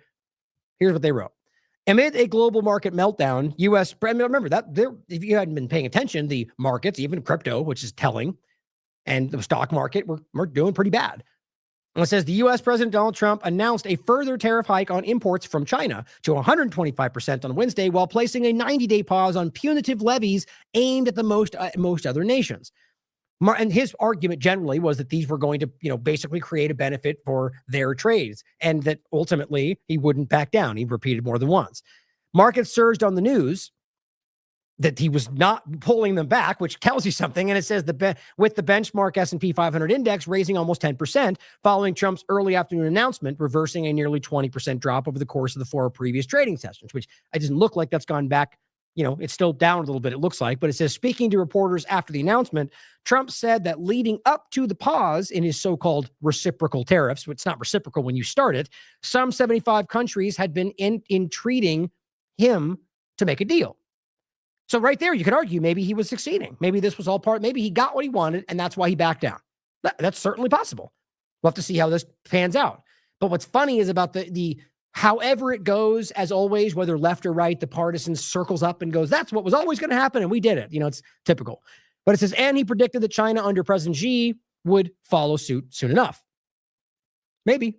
Hasn't happened yet, at least not since I've been live, or up until I went live. It says Trump's latest tariff move postponed, at least temporarily, what had been the start of an unprecedented trade war against most of the world, which is exactly what we told you was likely going to happen from it, narrowing it to one between Washington and Beijing. Now, it's, again, to make the point, you could argue that that was the feigned idea, trolling the world, as it were, in order to get a benefit. But my point is always, is even if you think he did it, and even if you think that's profoundly savvy, there's so many ways that could have spun out in a very bad way. And on top of it, even if you get what you want, you're basically bullying everybody. That's not how you make relationships. And this will end up coming back to bite us. And maybe that's the point. This whole might makes right, rampant lawlessness mindset that we're just powerful, we'll take what we want, which is what they're always pushing, even though they don't say it like that, is a problem. It is the children driving the bus at this point. You see that every day right now with the people that we're watching, guys. I mean, look, you can go from a senile zombie to a bunch of screaming children. And it's, the point is you act like one's better than the other. They're all the same problem. And it says but most countries other than China will revert to the baseline 10% tariffs Trump announced last week for the duration of the 90-day period. Before the latest hike, Trump's effort to bring Chinese officials to the negotiating table had brought the cumulative total of additional U.S. import duties on Chinese products to 104%. Beijing responded earlier on yesterday, by announcing that it would impose an additional 50% tariffs on all imports from the United States to a total of 84%. Now, it says the details of Trump's plan to ease tariffs on trading partners other than Beijing were not immediately clear. And concerns remain since U.S.-China trade accounts for a significant portion of America's total foreign trade. So maybe that's the whole point, that ultimately that became so problematic that, it's hard to guess at this right now. Because truly, I could see a way this would work out that would ultimately be framed, which would be a win for him, as it were. But my point again is that if you win in this way, I foresee that being negative in the long run. History will show you that. But nonetheless, you could see the way he's doing this. Maybe he'll get what he wants out of it. Maybe China will back down and everybody will end up in a kind of a, well, I guess it seems ended up where they were in the first place. So it's hard to see that as a win, but maybe it was all about China. It's hard to tell. It says China was America's second largest import source last year in the terms of value, which was pegged at $439 billion, according to U.S. government data. That was just behind Mexico, which shipped goods worth $506 billion. In comments to reporters in the White House grounds, Trump took a victory lap, contending that his threatened tariff hikes were an effective strategy, including when it came to China. And that's my point. Was that the strategy, or did he back down because it wasn't working? Well, who knows? The partisans will tell you whatever they want you to hear. He failed, or this was always the plan, is what you'll get from both sides. As usual, it's probably somewhere in the middle. But it says, asked about his sudden reversal involving tariffs on countries other than China, after vowing not to back down, which is important to remember, Trump said that the timing seemed right, even as he took obvious pleasure in the soaring stock market. It says administrations, and again, that seems to be counterintuitive, right? If the idea is that was, clearly everybody was, the market succeeded when he stopped doing what he said would help everybody. But it says administration officials said that going forward, they would look favorably on countries that did not threaten to retaliate. Basically saying, if we do it again, don't retaliate and we'll look favorably on you. Whatever that means. But to me, the obvious point is that let's just say we were in a better position now than we were before, you could maybe argue that he succeeded in some way, but it's not the reality as far as I could tell. You get the same thing with like the Tesla stock price. It went down a hell of a lot and jumped up a bunch today. But if you look at the year to date, it is way down from where they started when he came into office. Worth considering. Sal the Agorist simply says, this is funny. It's a meme for the podcast with a bunch of NPCs wearing MAGA hats. And it says, tariffs are really good, actually, but it's also good they're paused for 90 days or if they don't happen at all. Exactly my point. Whatever he says is the point. Whatever happens is the right thing. Whatever they scream is what we wanted all along. Hooray! That's Benny Johnson right there. Now, this I found even more telling. And this is really the point of all of it. The rest is kind of just what they say, what's going on. This is telling. Patrick Henningsen says pretty disgusting. And if you watch this, it's just Trump talking with these industry elements. He says, so obvious insider trading on a galactic scale. Here's Donald Trump boasting with his billionaire donors how they rinsed us all with the tariff head fake. He in this basically saying, I've made billions of dollars off what just happened. Guys, that's insane when you really think about it. So even if he just took advantage of it, I kind of find that a major conflict of interest. You're gambling on the outcome of something that ultimately hurt a lot of people. Or, however you look at it, that's a wild reality. He should not be allowed to be gambling on with in any context off the actions he's taking. But here we are. And maybe that was the point all along, is the point that they're making right now. Now, obviously, whether the first point we made, the medical point, we need to start making sense of really just being honest about how clear this all is. I'll reiterate yet again that it is not about one religious group, one group of any, it's not about anything other than a political ideology that is infiltrating, undermining, attacking, not just the United States government.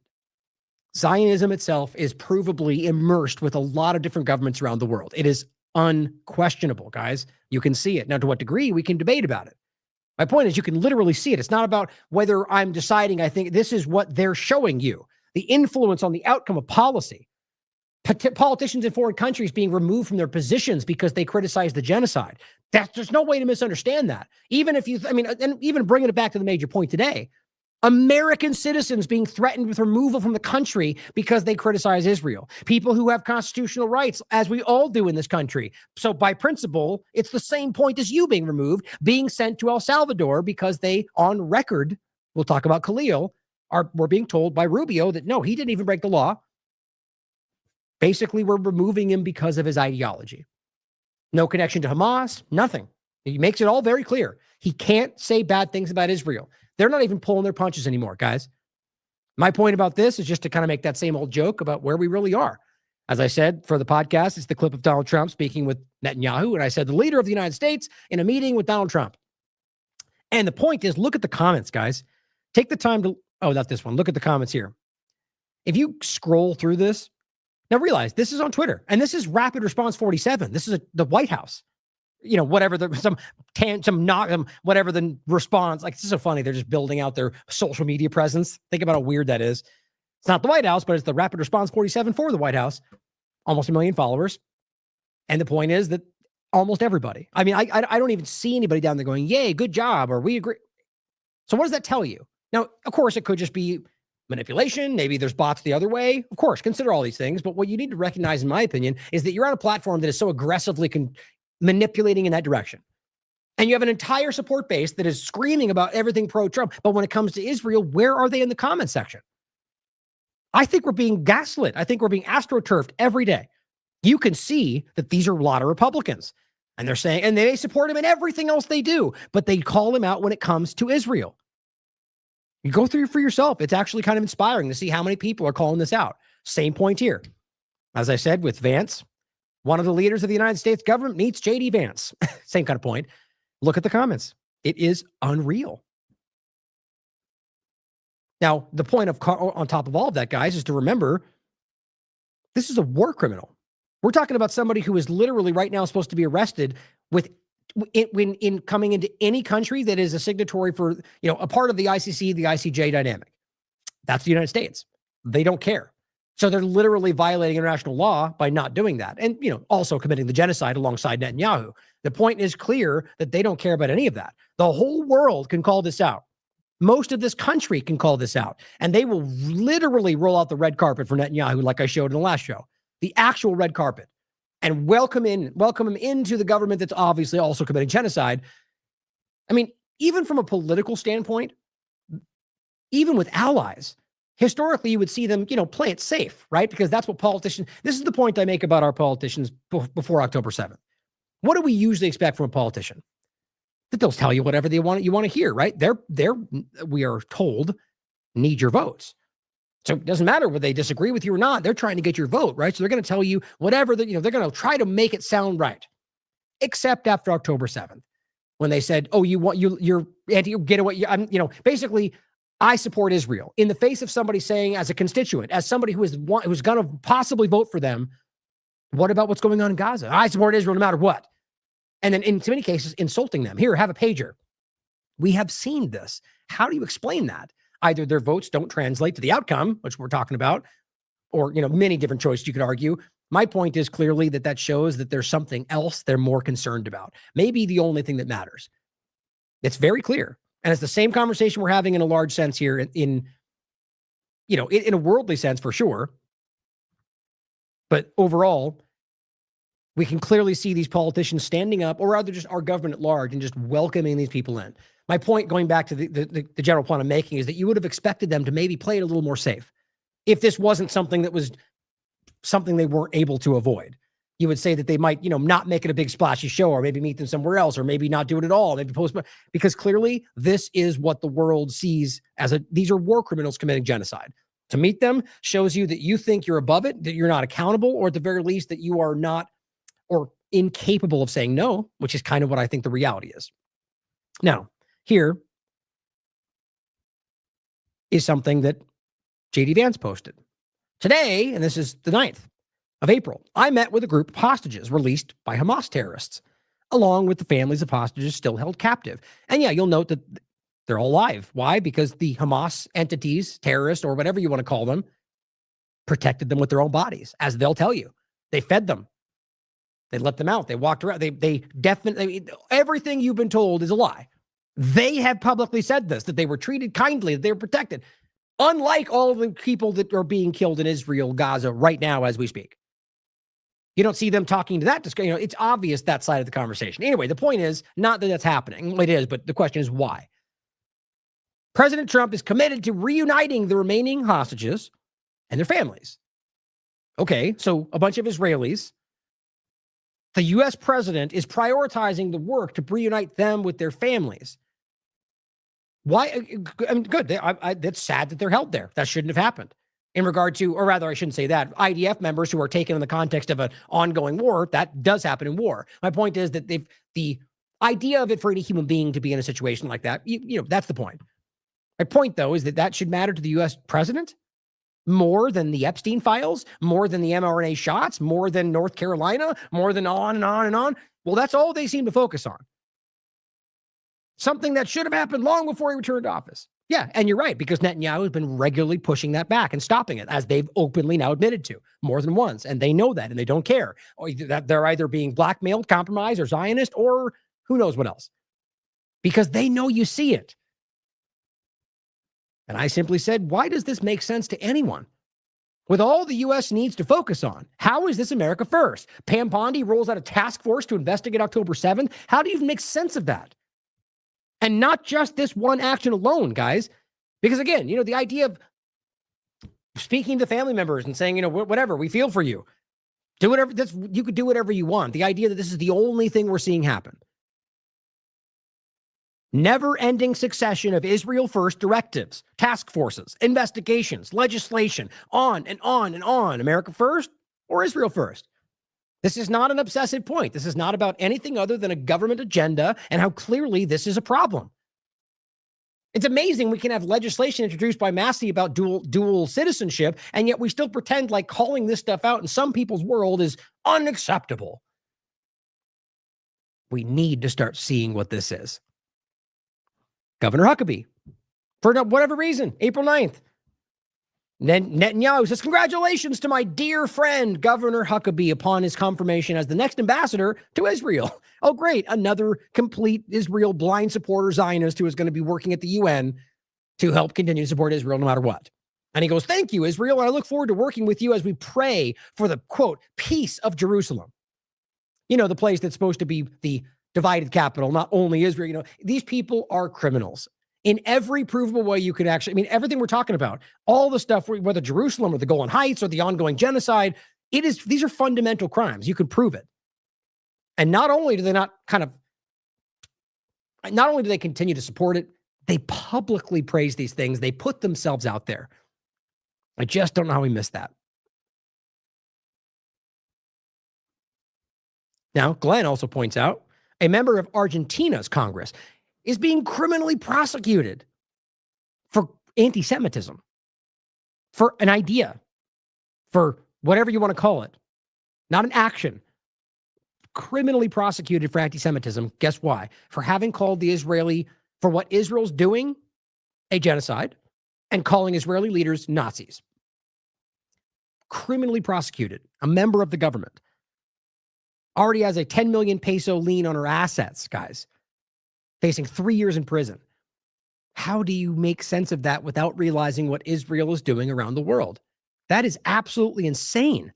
And this is even happening in the country that seems to scream about how much First Amendment rights matter to everybody. They do.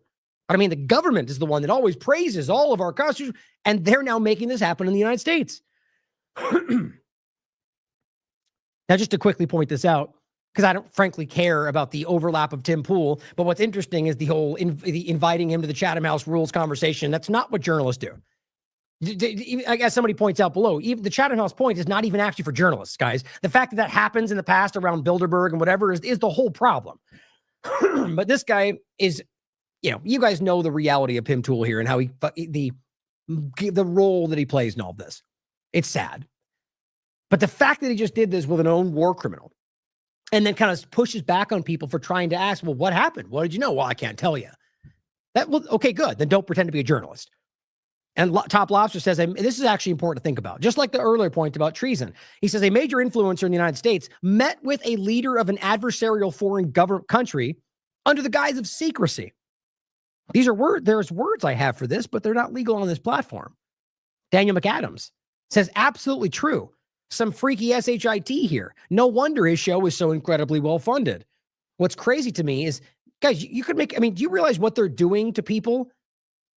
Even people, Americans, but green card holders and whatever else, because of the idea that they simply ideologically, they claim support a foreign entity, even though they don't in most cases, you could prove, or that they simply protested Israel. This guy literally, under a guise of secrecy, meets with a genocide committing government, and that's not a problem. Now, look, I'm of the mind that you have the right of freedom of movement, right? Not from a U.S. perspective, but just inherent rights of, human beings, international. If he wants to go fly and meet terrible leaders, that's his prerogative. I don't think that should be a crime. My point is that we recognize how weird that is. And if we're going to start calling things treason or crimes or anti-American, well, let's make sure we're being consistent with our logic. Now, Philip Anderson, excuse me. He is a free speech activist, January 6th survivor. That's what he wrote down. And so basically, a conservative. 180,000 followers. He says, I've seen videos of all of the Trump cabinet picks worshiping Israel, including Dan Bongino. What is this obsession with Israel? Seriously, what the hell is it? And this says, I didn't even see this down here. That's interesting. He says, this guy says, I'm Jewish and it really pisses me off. It's America first, not any other country before us. I don't care. Good for him. See, there are honest people out here, guys, and it's not about Judaism, guys. It's about political manipulation. My point on this is I said, this is not about racism or Judaism or anti-Semitism. It is about a political ideology, a political organization that has infiltrated the United States government. The reality is that we all see it, guys. Find the courage to call it out. Now, here's what's interesting, guys. Look. Oh, never mind. I thought it was one of those examples. There was 0 on there. Anyway, the point is, of anything we're talking about right now, guys, this is something we need to have the courage to call out. Stop being cowed along by people who are screaming things that don't make sense. The reality is, if you can recognize, if this was a Chinese thing, people would be screaming, crying, of course. And nobody would, well, I'm willing to bet there'd be some other manipulation around it. But the right, for example, would not stop at calling it out. Just because there's another government behind it should not change the obvious same point. If you've got people dressing up in Chinese uniforms in the government, I think we would all call that out. Why it should make any difference from another government is the whole point, which really shows you the point. And as we talked about on AM Wake Up, a majority of American adults have unfavorable view of Israel, according to a major poll. My point is always that these polls tend to easily manipulated, but take it for what you will. I think it's way more than that. I think this has shifted a long time ago. But you wouldn't know that by looking at Laura Loomer. It says, I'm really excited that we are rallying Americans to be anti-China.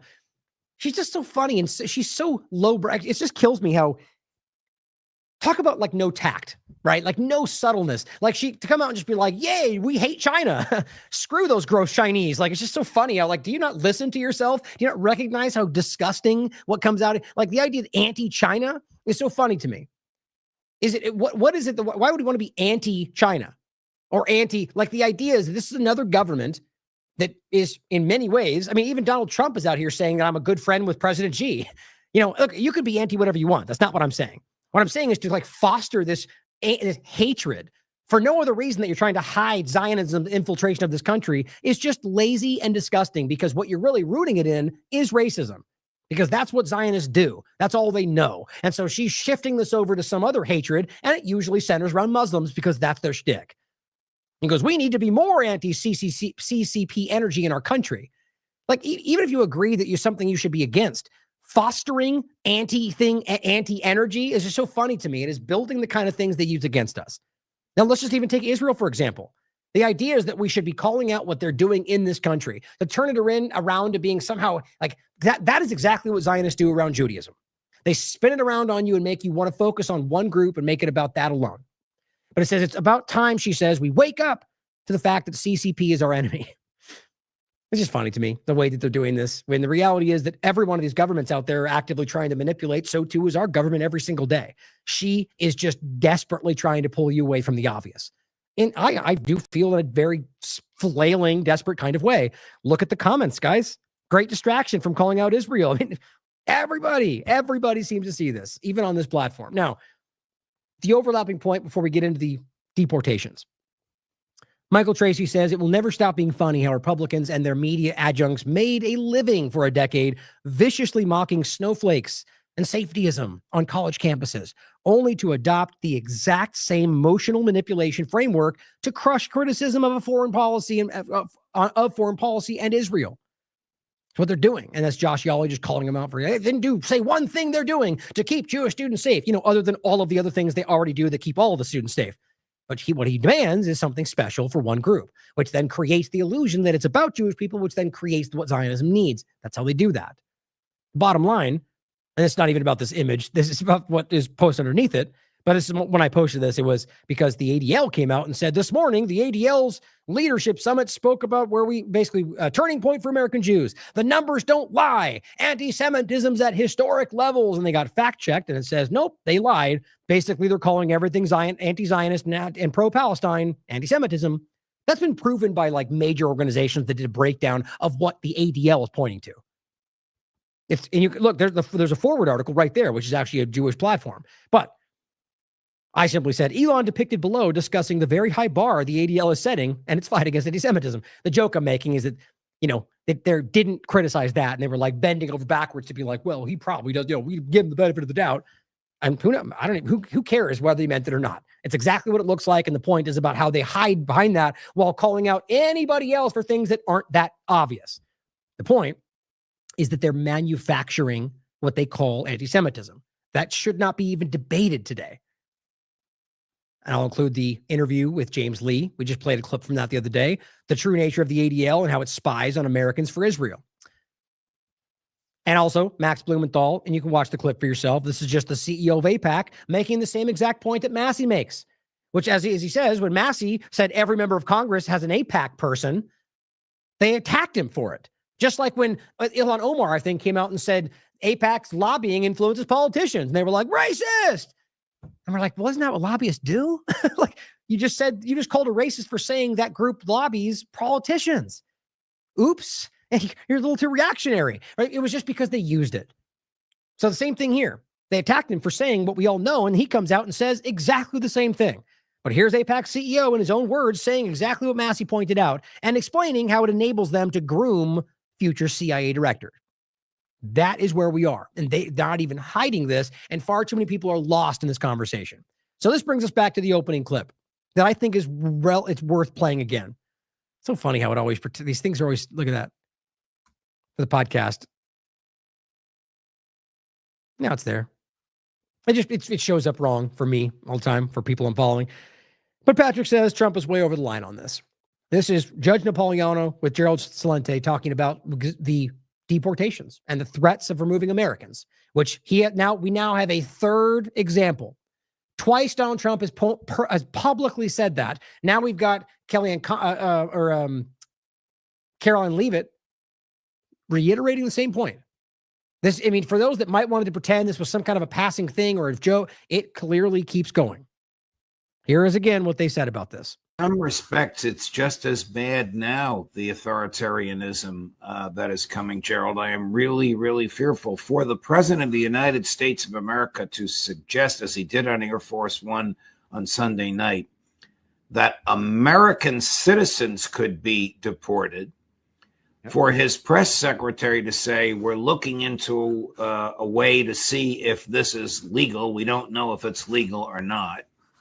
A, is terrifying. B, betrays such a profound ignorance of first principles to which he is sworn. He is sworn to preserve, protect, and defend the Constitution. Yeah, ignorance. I don't think that's because they don't know. Like that's the argument is that ignorance to the reality. No, what he says there is the ignorance to the basic reality of the Constitution, the First Amendment. That, yes, illegal immigrants do have constitutional rights. Scalia, Reno versus Flores. In particular with deportation cases. That's the reality of the Supreme Court ruling, and there's more than I can count. Countless examples showing that's the reality. Visa card holders, green card holders. That's my point about, in principle, removing somebody who has the protection of the Constitution. In principle, it's the same as removing you. And that's what Trump is floating, and that's what they're discussing. And to enforce federal law. To enforce federal ignorance of first principles to which he is sworn. He is sworn to preserve, protect, and defend the Constitution and to enforce federal law. Before we came on air, I was telling you about an American lawyer on vacation with his family flying back to Detroit, where they live, and stopped at the Detroit International Airport and held up by Border Patrol for 2 hours, refusing to surrender his phone because, quote, we know you represent Palestinians. And eventually they backed down and let him go. But that type of intimidation, that type of chilling was actually under arrest. And arrest is defined as you're not free to leave, is profoundly un-American, utterly unconstitutional, and I'm sorry to say is coming. So an arrest, right? Explain how you can be arrested without breaking the law. That in and of itself is unconstitutional. They don't care, guys. They are on a new path. That's why this is important. If you don't call this out now, this is a step that we will not be able to come back from, guys. If they cement this in the direction they're going. That's how this tends to work in history, guys. You're watching this happen in front of you. You listen to Judge Napolitano and what they're telling you. A lawyer is stopped without, they go, we know you defend Palestinians. Yeah, that's his job. Whether Palestinians or whoever else, the idea that you're threatening them without and violating their rights in the process. It's very chilling to know where this is right now.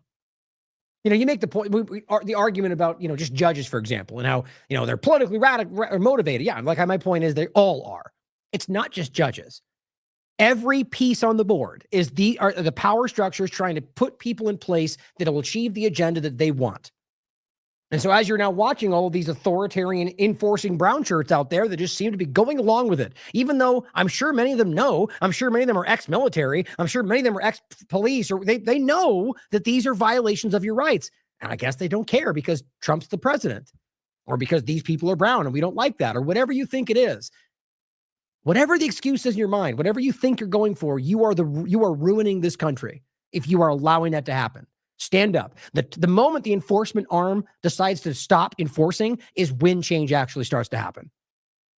Now, we talked about this March 22nd. The first time he said this, Trump could send Americans to El Salvador. We talked about it again on our April 3rd. Americans speaking out about Israel's genocide could be next. In principle, it is the same. And now you heard Judge Napolitano tell you that it's coming. This is not a joke, and it should not be treated as a passing agenda. So I'm going to play the newest one for you, but first I'm going to play the first two, just in case you didn't hear these the first time. And I just want to thank him. He's going through a lot, what they're doing to him. And these people are going to be caught, and they're going to be caught, and they're going to be prosecuted. And from what they tell me, I see this just by watching your programs and reading the news, but from what they tell me, they could get 20 years in jail, and they'll get it. I'll tell you, there's going to be no leniency, and there'll be no pardons. I can tell you that right now. And you said this morning 20 years in jail, and then maybe they get, you said this morning 20 years in jail, and then maybe they'll go to one of these prisons in El Salvador. Do you think with the way that the judges have been issuing injunctions, it would be easier or harder to send these Tesla domestic terrorists to a jail in El Salvador than these MS-13 or Tren de Arrival guys? Well, I view these people as terrorists just like others. These are, when I looked at those showrooms burning and those cars, not one or two, like 7, 8, 10 burning, exploding all over the place. These are terrorists. Right. Tesla terrorists. Most of which is the clear reality, are small vandalism. The ones that were arson and more, yeah, that could be 20 years. That's legitimate. But you look at the rest, which is the vast majority, and they're dealing with it the same. So just the idea, regardless of the crime, doesn't matter how serious it is. Again, that's what they're getting to in the last one. The worst of the worst is what I told you they would do, because they know it's going to be easier for you to go, oh, rapists? Well, they suck, so get them out of here. It doesn't matter. It is the principle. Everybody has constitutional rights, and the reality is they're making you okay with that not happening. It's alarming. Here's the next one. He was on a plane. El Salvador, the president there said he would be willing to take American citizens in the federal prison population. Is that one of the ideas you're going to be discussing? Well, I love that. If we could take some of our 20-time wise guys that push people into subways and that hit people over the back of the head and that purposely run people over in cars. If he would take them, I'd be honored to give them. I don't know what the law says on that, but I can't imagine the law would say anything different. If they can house these horrible criminals for a lot less money than it costs us, I'm all for it. But I'd only do according to the law. But I have suggested that, you know, why should it stop just at people that cross the border illegally? We have some horrible criminals, American grown and born. Right. Okay. So it doesn't, regardless, it doesn't matter, guys. All of it. As we made the point. But let's be clear. He is talking about specifically Americans. But it shouldn't, the principle is the same for any of it because they all have constitutional rights. But recognize what he's saying. That just because they're a bad person, they suddenly, just like with the allegation of terrorists for Tesla or Palestinian terrorists, we've completely, utterly proven to you more than once now that these people that they are not criminals. And in many cases aren't even here illegally. So think about that when he's saying the worst of the worst. And then they go, yeah, it's the bad guys. Well, you're just taking what you're given from the government. Isn't that the opposite of what you guys say you're doing? The point is clearly that we know there is a precedent set where they can call them bad things, right? And they're not actually those bad things. Sort of like the people they bomb overseas, guys. It's not new. So that's to say simply that they may call them bad. They may not be bad. Either way, even if they're the worst person on the planet, they still have due process. They will still have the right to meet and face their accuser and be in front of a judge. It's just as simple as that. And yeah, you know what? Doing all that, that may bog down the system, but so be it. That's the only way this works to be able to prove that a power structure is not abusing its power. And even then, they do all the time anyway. It's a small measure that we can actually use in some cases to maybe nudge back against the power structure. I say it like that because I think we're already being cheated and manipulated every possible way. This is the last string that I think they're trying to disconnect. That's how it feels to me. Either way, simply by anybody that goes, yeah, that makes sense, you either don't understand your own rights or you're part of the problem. Time to wake up and recognize how easy this manipulation can be seen. It's like free speech. It's the same point. If you do not defend the worst of speech, you don't believe in free speech. So somebody out there screaming whatever you can imagine to be the worst possible, most disgusting thing in the world, they have a right to say it. And that's free speech. Just like these people have a right to, have their rights. And what he's doing is creating a justification for you that may feel a little bit acceptable to ignore that. And if we have somebody, I'm all for it. But I'd only do according to the law. But I have suggested that, why should it stop just at people that cross the border illegally? We have some horrible criminals, American grown and born. And if we have somebody that bops an old woman over the head, if we have somebody that... Think about that. So you bop an old woman over the head and your rights go away? You suddenly get removed? What if somebody mistakenly thought you were the guy? Now you're in El Salvador. Too late. We can't get you back. I mean, anyone with the brain knows how easily, it's the same game. Like what they already did and sent somebody there that can't come back now, who is actually innocent and actually was here legally. But even, again, same point, you bop a woman on the head. Is that how that works in this country? Because the president dictates that reality? This is not ruled by edict, guys. They don't get to just decide what happens because that makes sense in the moment or that sounds good for our partisan game. Stand up for what you actually believe in and stop being cowed by these partisan screamers. Is in jail 20 times and goes back and shoots people all over the place and then has a bad judge or a bad prosecutor that do nothing about him. All they worry about is politics. They don't worry like all of them, and you included. About that. I think if we could get El Salvador or somebody to take them, I'd be very happy with it, but I have to see what the law says. This is such a gross violation of everything we hold sacred. I mean, that's why a Judge Napolitano is outraged by this, guys. It's that should be a sobering moment to recognize somebody like that is calling this out. He knows what he's talking about. Now, here's the third one. This one is from this is posted on the 8th from Fiorella Isabel. Now, this may not necessarily be right today. The point is, this is a third example of this being addressed at the White House press briefing. And here's what's really telling to me. The way that she responds to this, this is completely my opinion.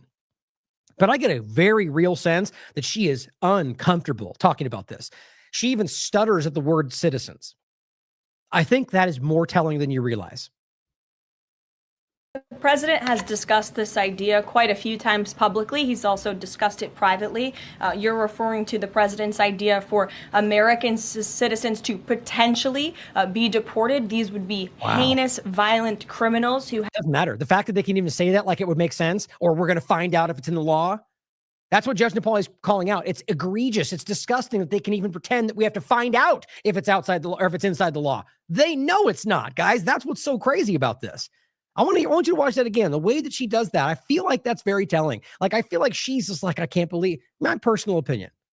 Discussed this idea quite a few times. Oh, and then here she says in private as well. So that means we've got more than 3 examples. So they're discussing this. This is being outlined.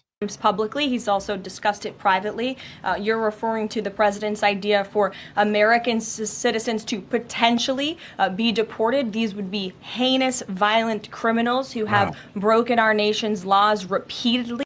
And these are violent repeat offenders in American streets. The president has... Yeah, and there's crimes for that, and there's laws for that, and there's accountability for that. They would go to prison. You're going to just make up some new thing. And if you were going to do that, that's where the congressional dynamic comes into play. So everywhere you look at this, every angle, they're violating what we understand is the process. Said if it's legal, right? If there is a legal pathway to do that, he's not sure. We are not sure if there is. It's an idea that he has simply floated and has discussed very publicly as in the effort of transparency. Oh, yeah. Right. Sure, they love the word transparency despite being wildly untransparent. But what's funny about it, though, or alarming, is they just keep stressing this within the law, because that's the buzz term that the followers are going to go, you're not listening. He said the law. Well, guys, if you're already sending innocent people to foreign jails and they're not criminals, can you not suss that out and realize that they just make things and say things, your government left and right? It's pretty easy to see. Or the fact that they call people terrorists who aren't, or the people protesting or being, everywhere you look at this, there's examples of people of your government calling people terrorists that are not terrorists, of people in prison who are not guilty. Over and over and over, we see this, or the simple bigger point about the law being whatever they want to make it. Or how about even more specifically, Trump tweeting out that, well, if it does what we want to do, then it's not against the law anyway, right? Whatever the statement was. The ends justify the means. He said very publicly that it's not breaking the law if it saves the country. I think that's what it was. Okay. So then the law doesn't even matter if they end up doing what you think they should do, right? This is so incredibly alarming. I just feel I cannot stress enough how incredibly serious this is. And I'm not one to belabor the point in the context of like hyperbolic. There's plenty of times where I think I go to belabor the point, but I would say I'm not one to overhype something in a fear-mongering sense. Just to really lean into the scare tactic and think we don't know. This is real. This is one of the most real, even if it doesn't happen, just the floating of these statements over and over is changing people's minds. It's misinforming them in very dangerous ways. This is one of the realest things I've covered for American interests. It worries me. Now, for the overlapping example, here's MAGA Voice with apparently a million followers. Didn't even know this. Funny, there's so many of these random accounts, like these accounts that have just exploded since Elon Musk took over, just all because they're like MAGA Trump, yay, all the time. And it says breaking protesters in quotes, right? Because they're not protesters apparently. Is there any evidence to that effect? The funny thing is, it's the narrative has become that they're all coordinated. Therefore, everyone we see is now that. That's the media now. That's how this works. Even though I'm sure there are in some ways, like all of them are in some ways being attempted anyway, trying to be infiltrated by different political groups, both sides of it all the time. But it says, illegally shut down and take over Grand Central Terminal in New York City. Okay, well, what's interesting about this is what's illegal about people going into a public space in a crowd? Think about it. It's illegal because they pretend that this is some kind of coordinated thing to deliberately. But if they're trespassing, which is the best you could do with that, then kick them out. This is the woke right for you. The same woke left, woke right dynamic where they're screeching about put them in jail for what we just don't like. It's the same thing you see everywhere else. Shutting down people speaking, going after people for hate speech. It's the same damn thing. It's cancel culture. It is using hate speech to suppress other people's speech or allegations of it. That's anti-Semitism. They're the same thing. In this case, it says Cristian Noem and Tom Homan need to be down here as soon as possible. Deport them all. Okay, so we're talking about a big group of Americans in New York City that MAGA supporters are saying, deport them. Get rid of these Americans because we don't like what they're saying. 1 million followers. If this has gotten, weirdly enough, by the way, Look at the low views for 1 million followers. I think that's because there's a lot of Republicans that are like, oh, I mean, I hate those people, but damn it, that's crazy, right? And a lot of them stay quiet because they're going to get shouted down by MAGA voice types, cat turd types that go after them for just not towing the line. That's alarming. You realize that just like every other conversation, like, okay, if you're going to make the case there, then how is it different than January 6th?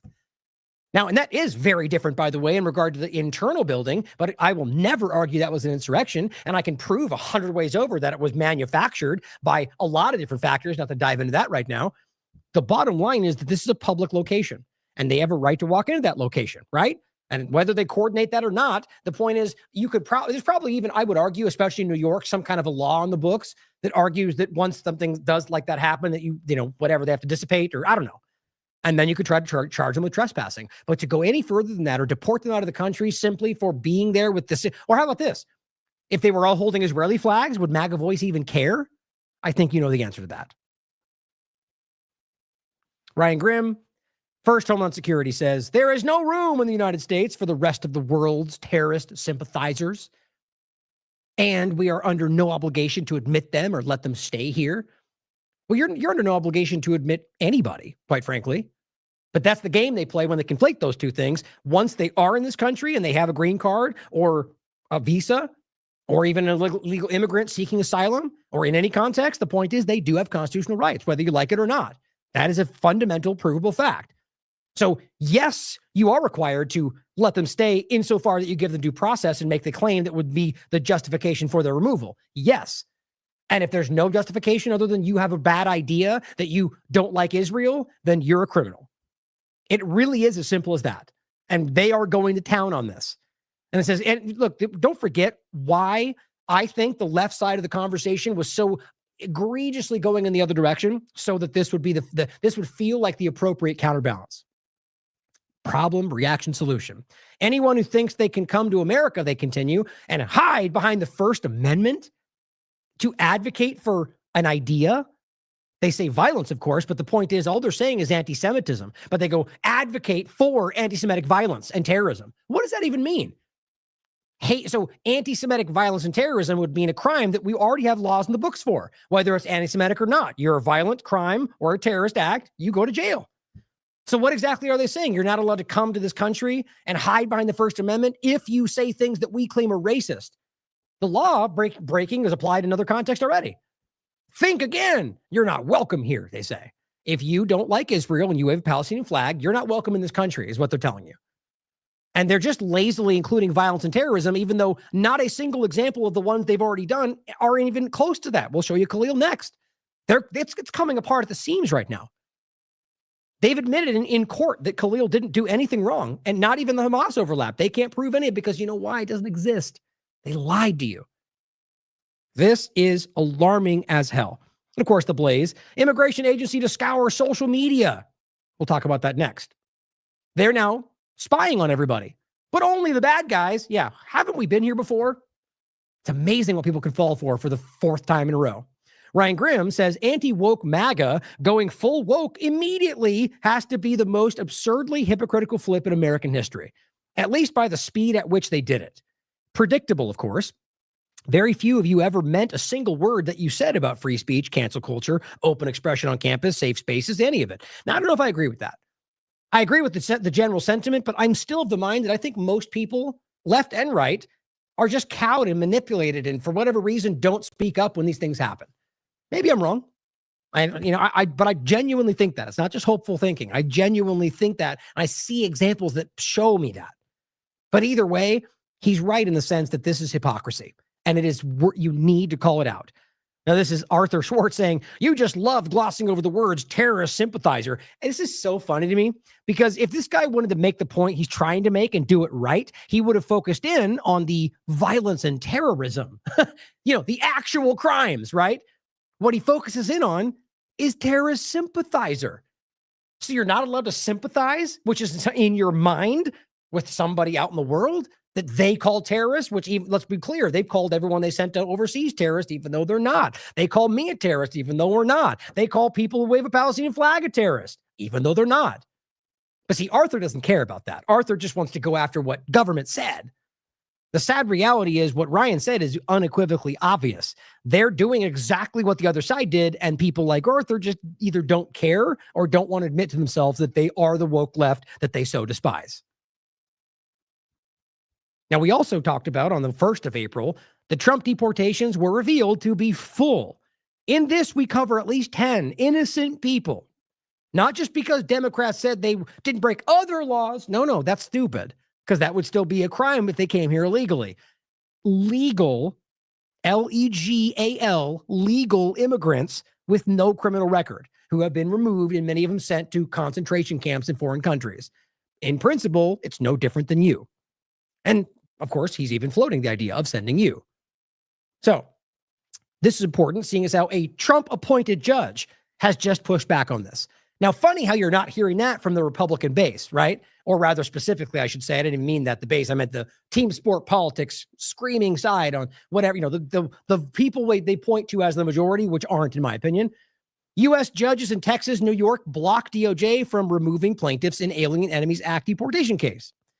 Federal judges in both New York and Texas have blocked the deportation of Venezuelan men likely to be deported under the Trump administration's invocation of the Alien Enemies Act. Again, stopping the White House's attempts to remove alleged members of the Tren de Aragua gang after the Supreme Court cleared the way for the deportations last week, which we'll get to in a second. I think it was 5-4, where they said, okay, you can continue, at least for the moment, while we kind of suss other things out. Now, what's very important to understand is the way this process is going, despite all of the crazy screaming of people that seem to not know what they're talking about, this is how this is supposed to work. This is the way the check and balance works. Now, yes, it's inconvenient for those that want to just see it all go the way they want, but this is not a crime. Elon Musk trying to bribe people to remove a judge and failing is incredibly conspicuous. It shows you, I mean, quite frankly, I kind of feel half the time it shows you that they're concerned, that they can see that people aren't kind of buying it.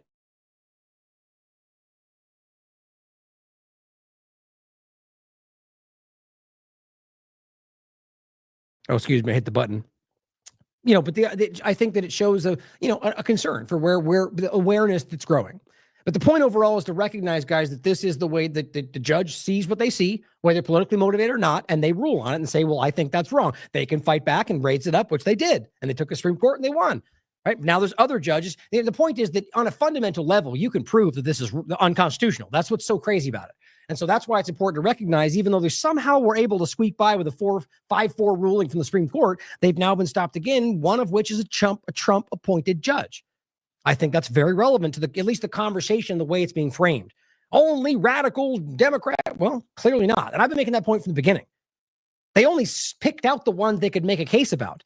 Most of them don't even have like very public examples of whether they're left or right. They really just go to who appointed them, right? But I keep showing you that many of them are not even calling out because you can prove, plenty of right-leaning decisions and they just don't like to make the case about it. But now we have a very clear Trump-appointed judge, and I don't think that's even the first one. It goes on to say, after their arrest, both men were first transferred to an ICE detention center in Texas before being moved to New York. One man, who's 21 years old, came to the U.S. to escape Tren de Aragua violence, and the other, who is 32, actively protest the regime of Maduro. The point they're trying to make is that this is, one, how these asylum cases tend to work when they're fleeing violence, but most importantly, violence manufactured by the U.S. government, or in the second case, you could argue that he was running from the violence of Maduro. However you see that situation, the point is both are valid arguments for why people ask for asylum. Now, of course, the U.S. government is not required to give asylum, but the reality is that they have and they do, and now Trump is just, in many cases, just removing that. With no process, that's not how that legal process works. But on top of that, recognize that most of them, including these, it seems, are not actually members of this gang. And as always, do you know how we would know for sure? Due process. Introduce the evidence you have. And we get to Khalil and the rest, you'll begin to see that they don't have any. And that's why this is so important. Now, it says the new case in Texas was brought on behalf of the same Venezuelans who challenged their potential deportation in Washington, D.C., where the initial block of the deportations was entered by U.S. Judge Boasberg. That's the one they were really focusing on. It says before it was lifted by the Supreme Court on Monday in a 5-4 decision. Now, the Texas judge overseeing the petition we're talking about now Fernando Rodriguez Jr. was appointed to the federal bench by Donald Trump during his first term. In a brief order shortly, which you can read right there, after the habeas petition was filed, Rodriguez blocked the Trump administration from transferring or removing from the El Valle Detention Center in the 3 Venezuelan men or any other Venezuelan citizen held in the Southern District of Texas who are subject to deportation under Trump's proclamation. Now, recognize how scattered this is and how clearly dishonest it is that they're using different jurisdictions to try to continue this process, because these people only have jurisdiction over certain areas. And so what's interesting is he's making it about his area, but he makes a case, I think it says right here, also includes that they can't just move them somewhere else, which they've been doing. It says the temporary order also prevents Trump administration from unilaterally transporting these migrants outside of the county where the detention facility is located or neighboring counties in Texas, right? Simply just to get them in a place to where that no longer applies, which is just in and of itself very dishonest. And it says the temporary restraining order from Rodriguez will remain in place until April 23rd or until he weighs in further. He is set to consider whether to extend his order or issue other forms of emergency relief at the hearing set for Friday. Rodriguez wrote in his decision that absent emergency relief, there is a substantial likelihood that federal immigration officials will remove the Venezuelan migrants who face deportation under the act. So basically saying they're going to remove them unconstitutionally if we don't do something about it. Quote, in the present manner, the court finds that the removal of the 3 people they're discussing or any other individual subject to the Alien Enemies Act. Make sure I'm not saying that wrong. I always say it wrong. Yeah, it is Alien Enemies Act. Saying this, the people present or any others subject to that act by the United States would cause immediate and irreparable injury to the removed individuals, as they would be unable to seek habeas relief. So what that means, not to say that they couldn't be deported, for example, if they were breaking the laws or that was proven. The point is that's not what's happening.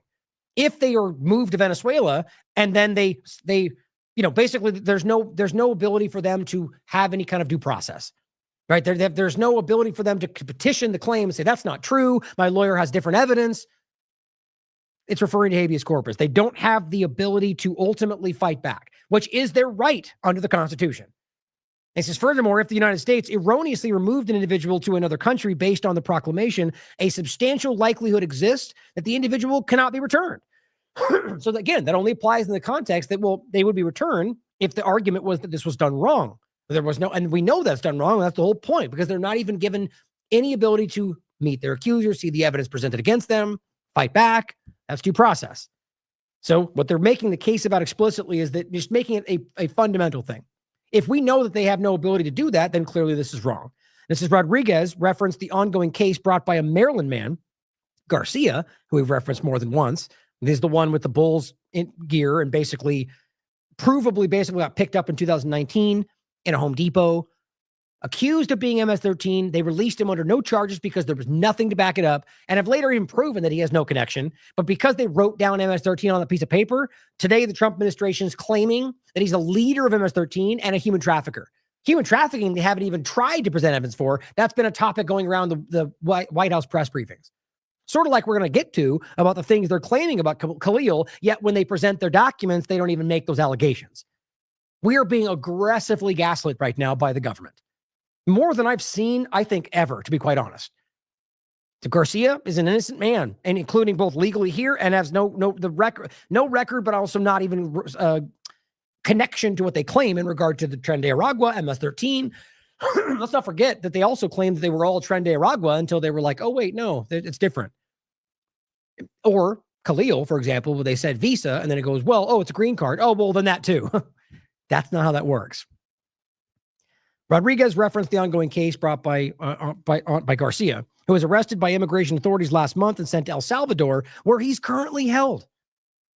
They said, you got to bring him back. And they said, well, we don't know how to do that. It's not our responsibility, even though it literally is and has happened more than once in the past. And it's not even that complicated. They're just clearly playing a political game here with people's lives. It says a Trump administration official acknowledged Garcia's removal to El Salvador was an administrative error. That's their quote. But the government has said he's now in the custody of El Salvador government. God, let's just think about that. Knowing that they know they made a mistake and that he's not what they claimed, and then still not even trying. It's disgusting. Both sets of plaintiffs are attempting to convince judges not just to block the deportation of the men who filed suit, but to block all future deportations of any Venezuelans under the statute. Now, it's important to understand. Now, actually, first, before I get to that, don't forget that Garcia was here under asylum because he presented himself and was in the process of asylum, and that's why that's illegal. And even if he wasn't, the point is they are still required to present the evidence due process. It's the same conversation. But this is important to understand. This does not mean that they're telling them not to deport them. That's how this is being dishonestly represented. What they're saying is you're not allowed to use, or they're trying to make it the case where you're not allowed to deport any Venezuelans using the Aliens Enemies Act, because you don't need that. If they're already here illegally, you can deport them with the laws in the books. The difference is they have to prove it. You see, they know with this claim, they have to prove it with this too. They think that gives them political cover by saying they're terrorists because we declared them terrorists, and this act is a wartime thing, and that we deport them. It's done. It's over. National security. The only reason that construct was put together is because they know they don't have the evidence to point to these people. And that's required in a deportation case. It's very simple. So when they say they're trying to make it so no future deportations can happen, they're talking about just in that way, not that under the act, not that they can't be deported if they're breaking the law. That's always the case.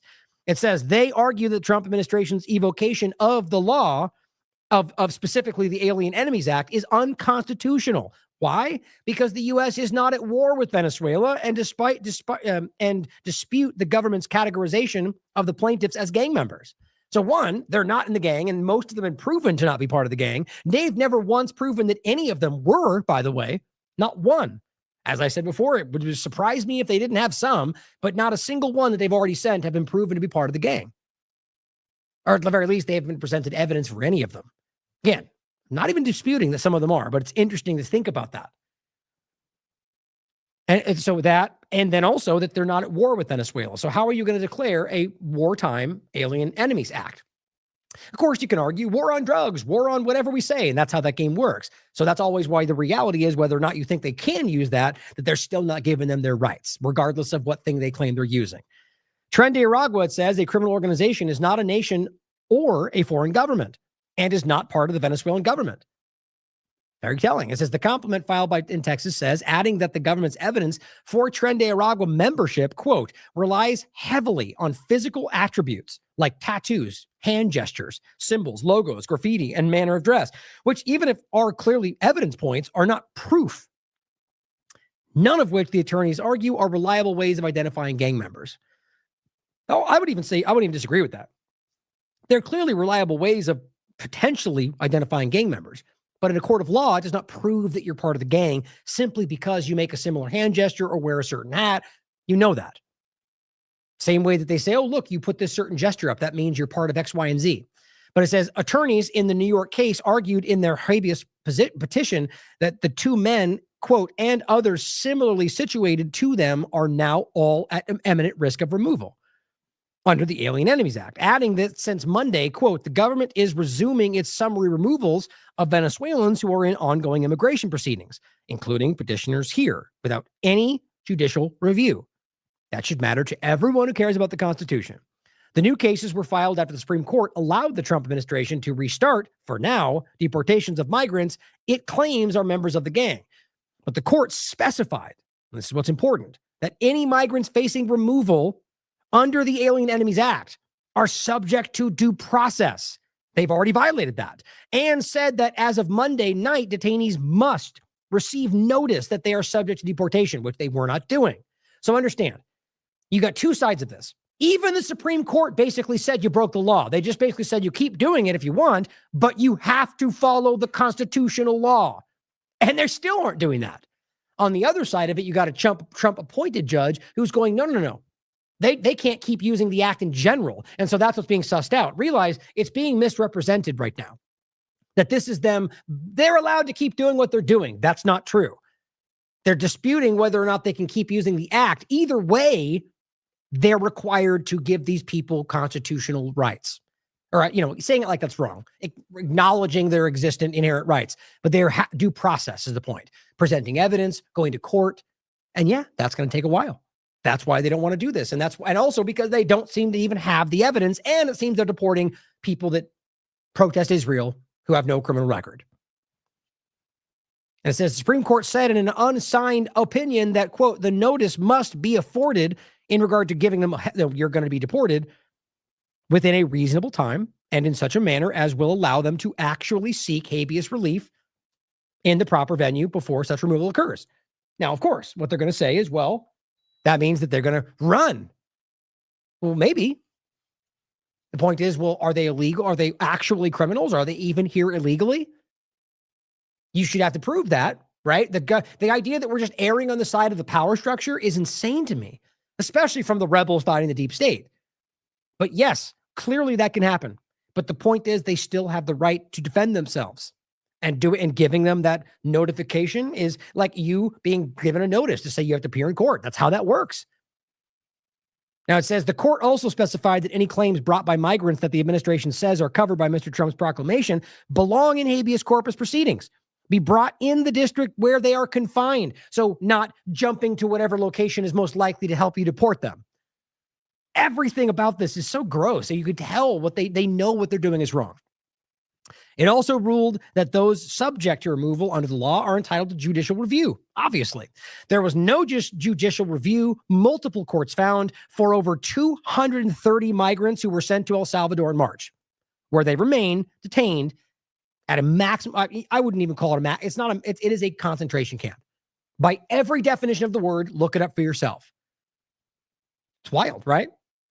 Everywhere you look right now, if you're an honest person, you can see that the reality is showing you what they're doing is wrong, unless you just don't care about the law insofar as your agenda gets carried out, which means you're part of the problem.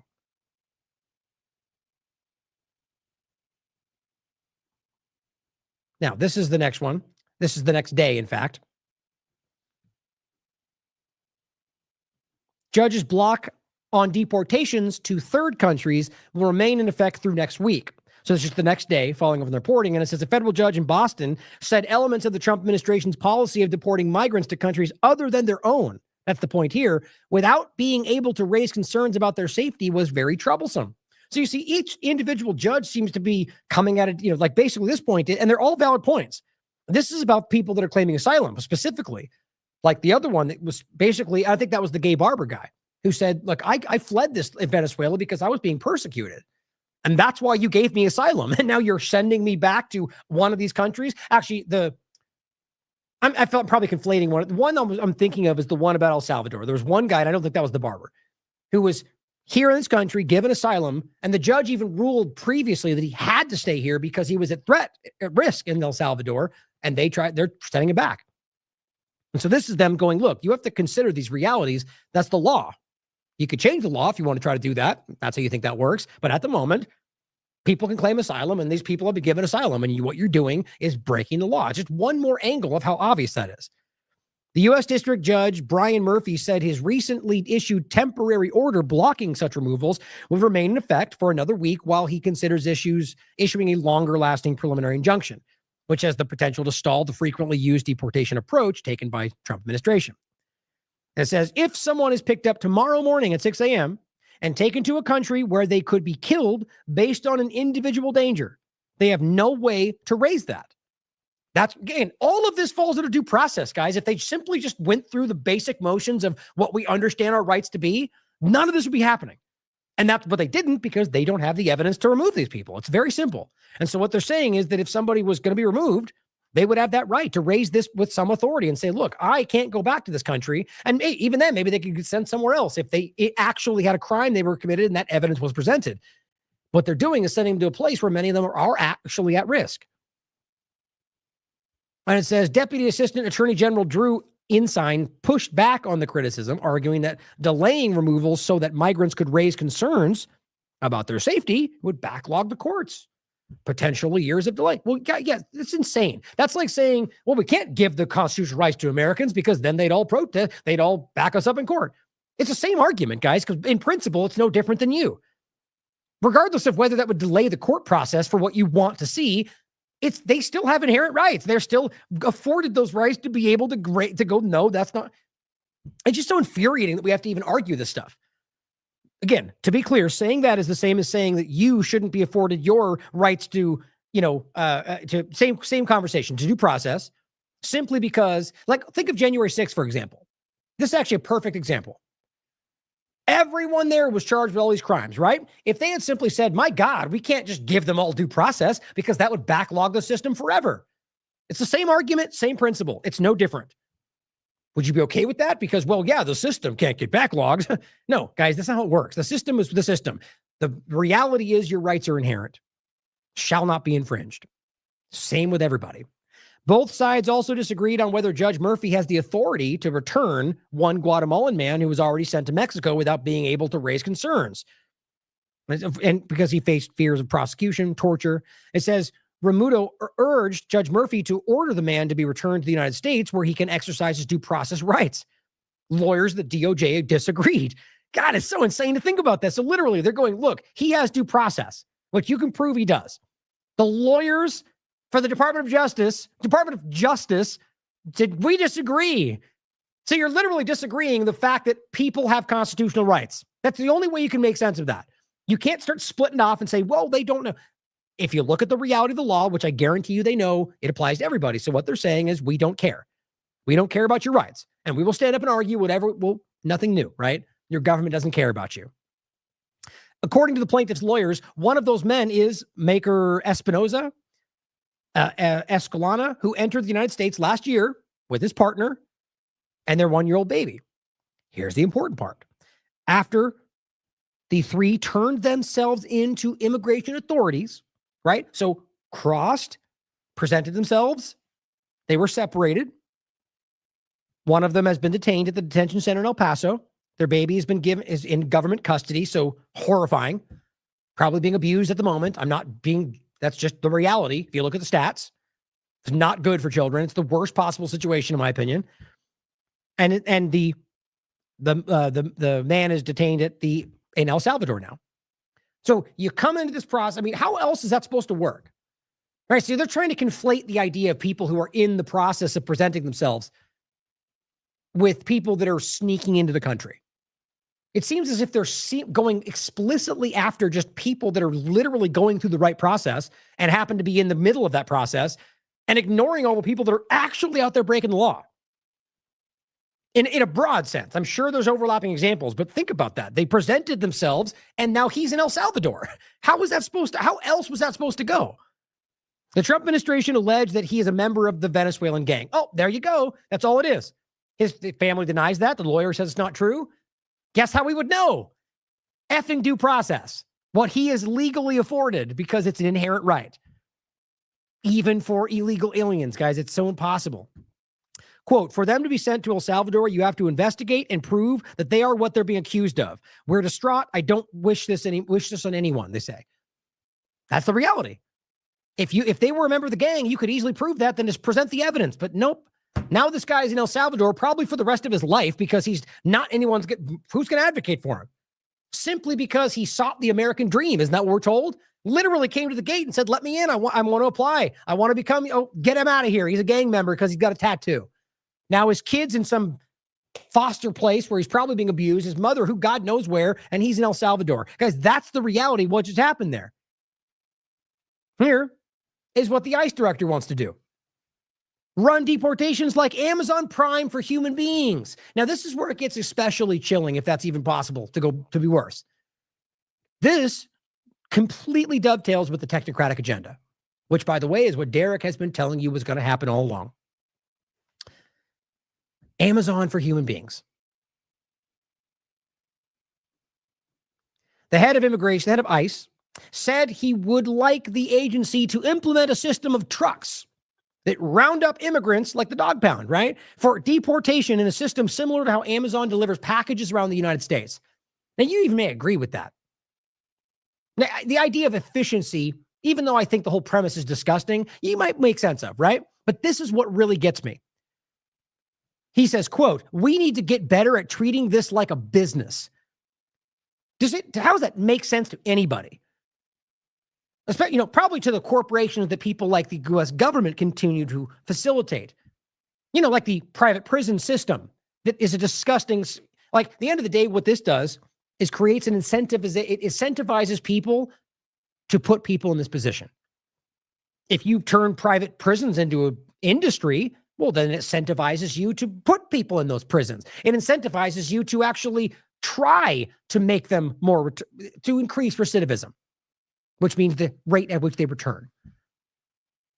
I talked about this years ago. Private prisons were literally promoting, we're proud of their high recidivism rates.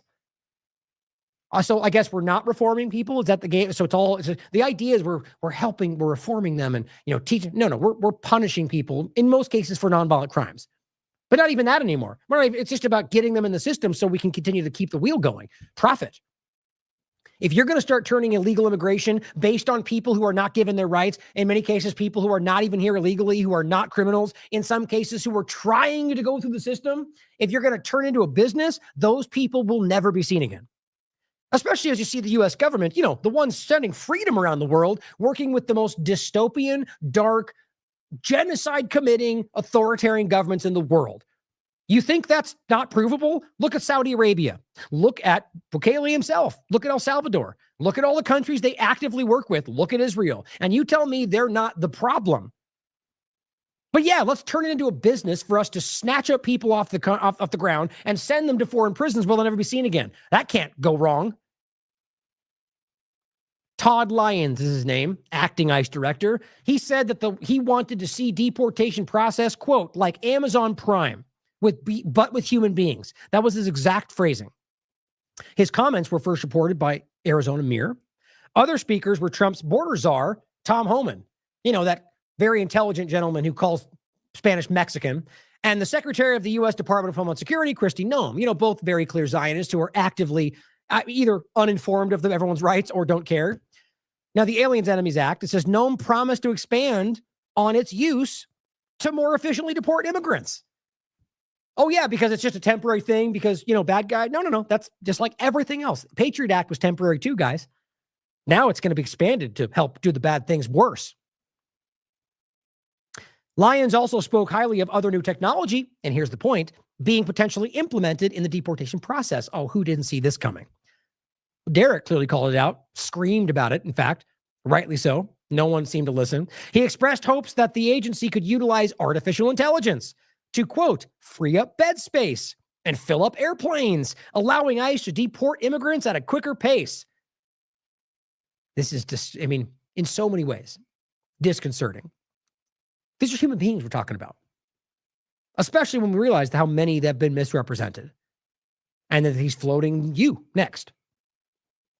He expressed hopes the agency could utilize artificial intelligence. The ICE director also said that he has been working with Elon Musk and Department of Government Efficiency for access to Social Security numbers to look for voter fraud. Several speakers, home included, echoed the opinion of having a deportation system that runs like a business. Which means profit, by the way, off of people suffering, with assurance that the Trump administration is depending on the private sector for completion of its mass deportation agenda. Many representatives from the military-industrial complex were in attendance. I wonder why. Couldn't factor that. I can't figure that out. It's not like they have some great reset technocratic agenda being built around you, and this absolutely rushes that forward with digital identification and biometric scans and, all the stuff that's totally not happening. It says, quote, let the badge and guns do the badge and gun stuff. Everything else, let's contract out. Sure. Could be some Unit 8200 startup police force that's now roaming our streets. It could be Academy Blackwater, which is the same damn thing, in my opinion. This is getting bad. It's bad. It's getting worse. Quote, ICE's fantasy of becoming Amazon Prime for deportations. Can you even imagine that's not some analogy someone used. That's actually what they said. It's like they're trying to push this and desensitize us. That may be the point. The fantasy of becoming Amazon Prime for deportations exposes the infrastructure behind Trump's deportation agenda. This is what they wrote. Mass removals powered by big tech and data. Or mass removals to drive the agenda of big tech and data, to make an excuse for, to flesh out. This is Cynthia Rodriguez, national organizer for the Latinx, stupid, I hate that word, advocacy group, Quote, over the years, ICE has contracted with tech companies to automate policing, relying on the dehumanization of immigrant communities. Now, obviously, what's funny at the end here is like, all this stuff is, it doesn't matter. This is happening. They're doing this. It is a violation of your rights. But of course, because the word Latinx is included, they're going to go, oh, Democrats, that kind of thing, which I am of the mind is a rapidly decreasing number. But it's funny it's still worth pointing out and ridiculing people that are that stupid. But the bottom line is that the information is important, whether or not it's coming from partisan or not. And it's obvious what's actually happening. Now, Melnick from the American Immigration Council is a lawyer who's been fighting for some of these people. And again, same point applies. Whatever you think about him or whatever side, whatever partisan, the information is verifiable for yourself. In this case, in Baltimore, ICE is arresting people so quickly now that it can't transfer them out fast enough. Now, that could be a combination of the fact that they have nowhere to move some of them right now because of these court filings.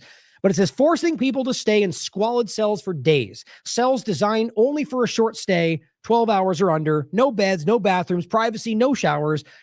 This is a report about one grandmother who experienced this.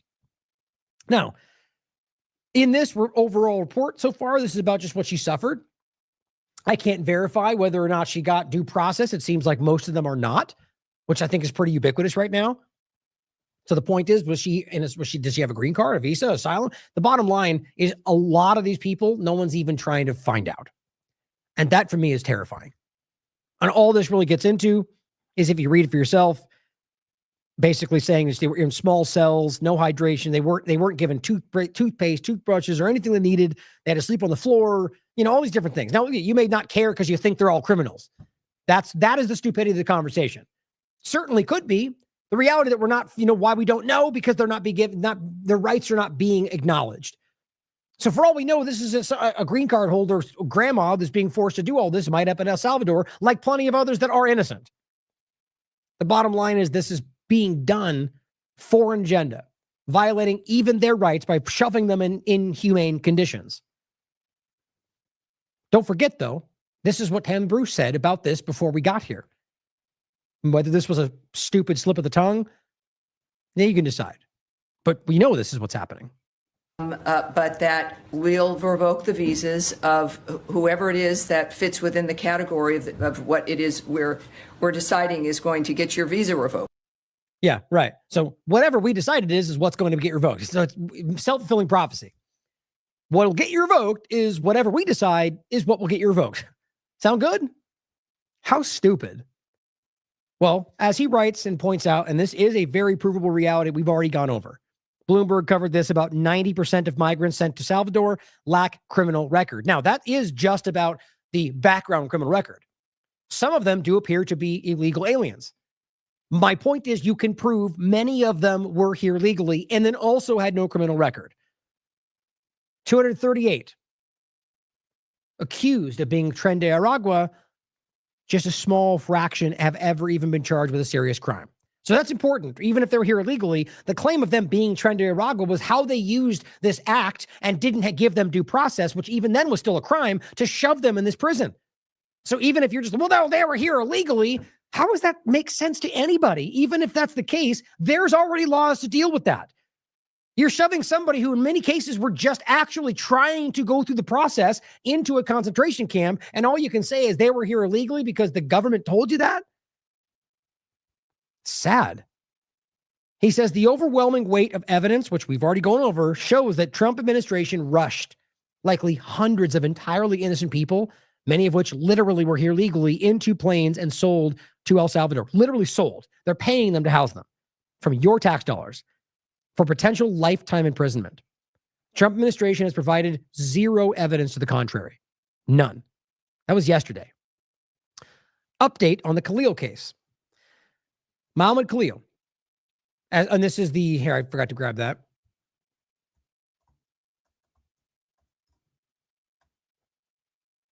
Wait, how do you spell that again?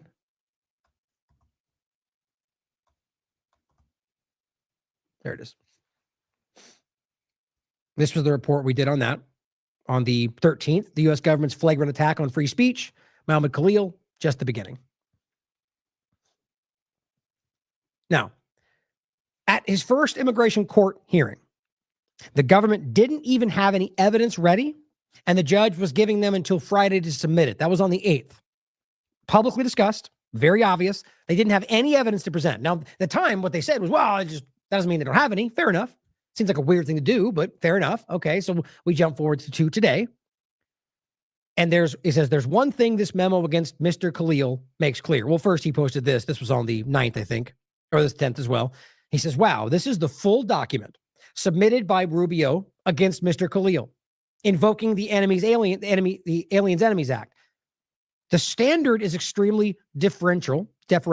A judge must accept this so long as it is facially reasonable and bona fide. But this is so threadbare that it might not even satisfy that. Now, I'll show it to you. He says, there's one thing this memo against Mr. Khalil makes very clear. The Trump administration is openly, which is what we already told you, saying that his conduct was lawful and that he didn't break any laws. You can read it for yourself, and I'll show it to you. And that they are trying to deport him for his speech and his beliefs. It's what they're claiming. They're simply saying that it's a national security risk because he's anti-Israel.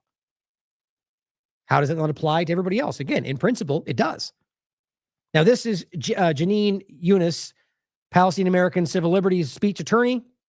He says, after the immigration judge in Mohammed Khalil's case ordered the government to provide evidence to justify deporting him, this is what they filed.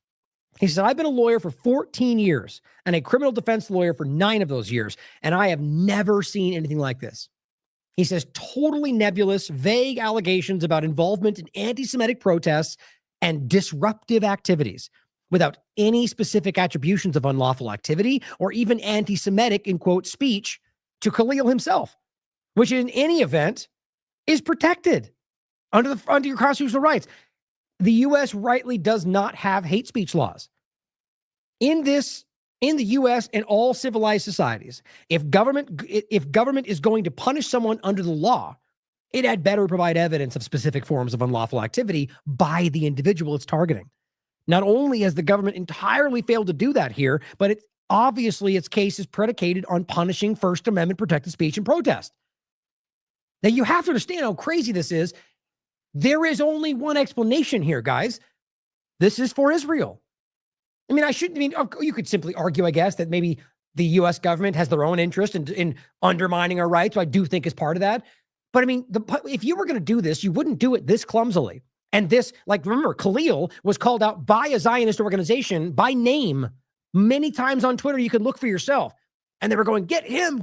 And then they got him alone.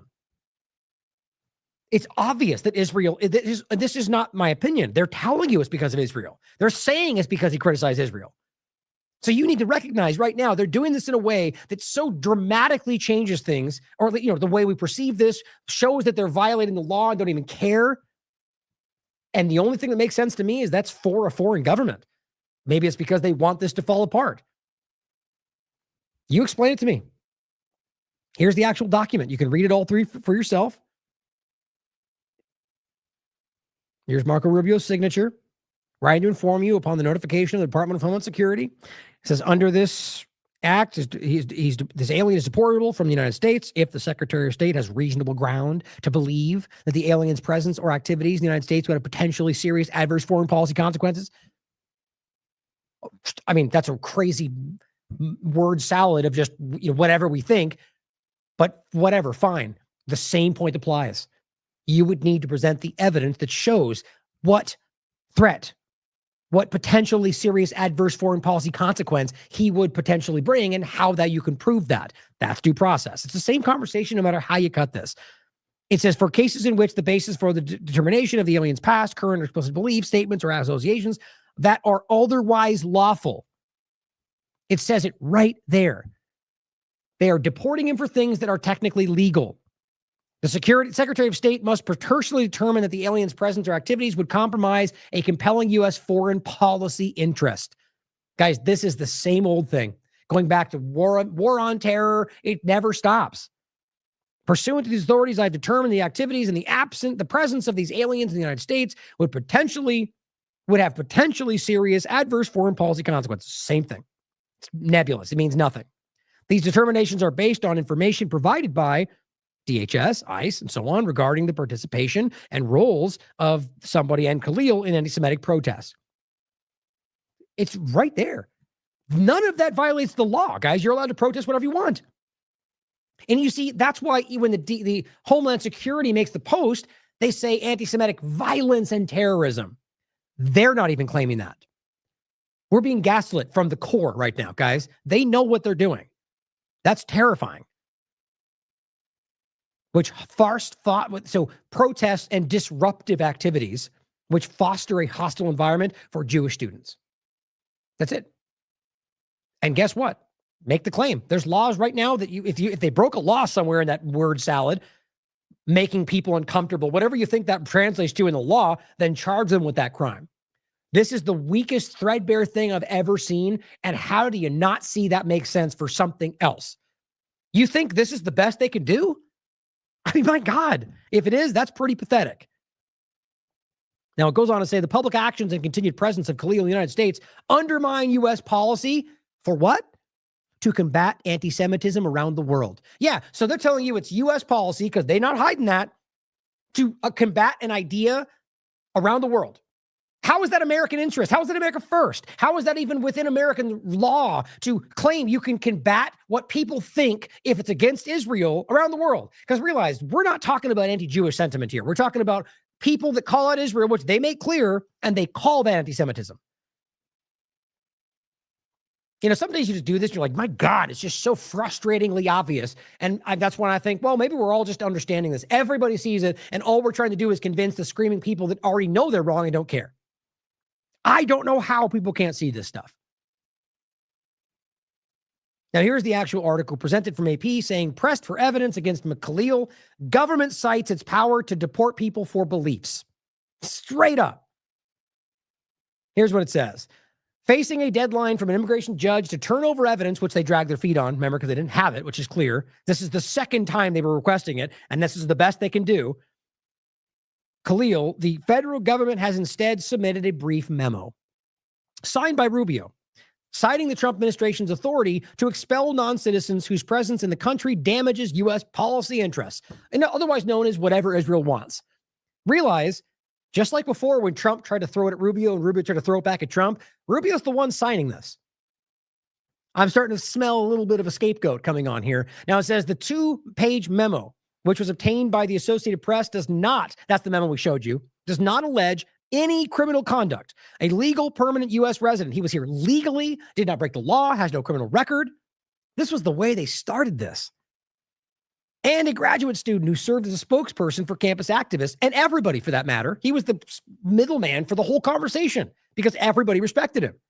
That's not my opinion. That's been publicly discussed.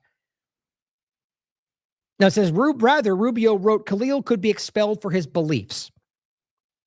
He said that while Khalil's activities were otherwise lawful, letting him remain in the country would undermine U.S. policy to combat anti-Semitism around the world and in the United States. In addition to efforts to protect Jewish students from harassment and violence in the United States. Yeah, laws already exist for all of that. And to claim that you have to combat an idea in the United States doesn't need to be explained. Do we need to combat anti-China conversations, anti-UK, anti-American? How is it possible that you can understand that you're allowed to be anti-American, but you're not allowed to be Israel is the point. It's insane. Or whatever. Even if you want to pretend it's only about Jewish people, you have a right to be and think and do whatever you want, except when it comes to what Israel doesn't like. That's not my opinion. You can see it for yourself. Condoning anti-Semitic conduct and disruptive protests in the United States would severely undermine that significant foreign policy objective. Right. So what he's saying is the objective is combating anti-Semitism. How do you not see what this is? Israel's objective. So they're doing that for Israel. Okay. And he says condoning conduct, which would be protected under the Constitution, would undermine that objective. I mean, I don't even need to break this down. He's saying what Israel wants from us to let him be in this country would undermine that objective. Pretty easy to understand. Attorneys for Khalil said the memo proved the Trump administration was, quote, targeting his free speech rights about Palestine. Pretty obvious. Quote, after a month of hiding the ball since Mahmoud's late night unrest, a month he's been in prison, lockup. After that, and after a month of that, and taking him away to a remote detention center in Louisiana, immigration authorities have finally admitted they have no case whatsoever against him. That's the attorneys. Quote, there is not a single shred of proof that his presence in America poses any threat. The U.S. government has also been revoking the visas of international students who criticized Israel or accused it of mistreating Palestinians. The link, it's included. This is not a secret. Now that they've set that tone, like I keep telling you, they're just going to get rid of all of them then. That's what they want. That's what Israel wants. Get rid of any student who is currently here on any kind of a visa or green card who is speaking out about Israel, which every single one of those in principle is the same as removing you from this country. But the government has not produced any evidence linking Khalil to Hamas and made no reference to the group whatsoever in the post they just sent to make the claims to the court.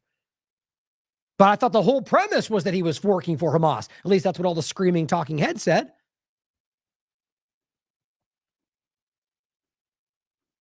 Now, Gen X Girl points out U.S. Immigration and Customs Enforcement, ICE.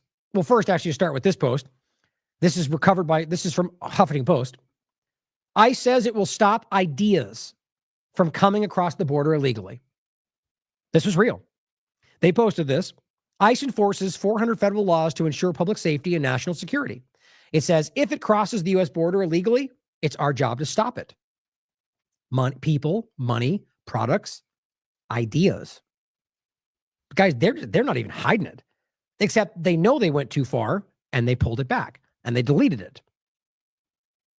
In a now deleted Orwellian social media post, ICE announced it will stop ideas from crossing the border. Talk about un-American, guys. This is for a foreign country. And she says, police state policing thought. Today, Marco Rubio admitted deportation of students is not due to anything illegal, but because of their beliefs. Earlier today, ICE posted this now deleted tweet. Where are all the honest conservatives, guys? I see a lot of you. I think it's becoming the majority. I want to see more. I want to see more people have the courage to stand up and call out what you damn well know is a problem. That's insane to me that we can't. That's why they deleted it, guys. Now, he also points out, just to quickly go over a couple more cases, yet another story of a Venezuelan man ripped away from his family in the U.S. Why? Because of tattoos. A tattoo of a rose and a crown. That's it. Which, sure, you could argue might mean that. You know why we don't know for sure? Same old point. Because they didn't even try to give him due process, present evidence. They just said, tattoo, get him out of here. Venezuelan, get him out of here. It's been 3 weeks and his wife and his kids have no idea what happened to him. El Salvador is holding him incommunicado. He's in El Salvador in a concentration camp. Her husband is trapped in El Salvador prison. She has no idea how to get him back. It's the same conversation.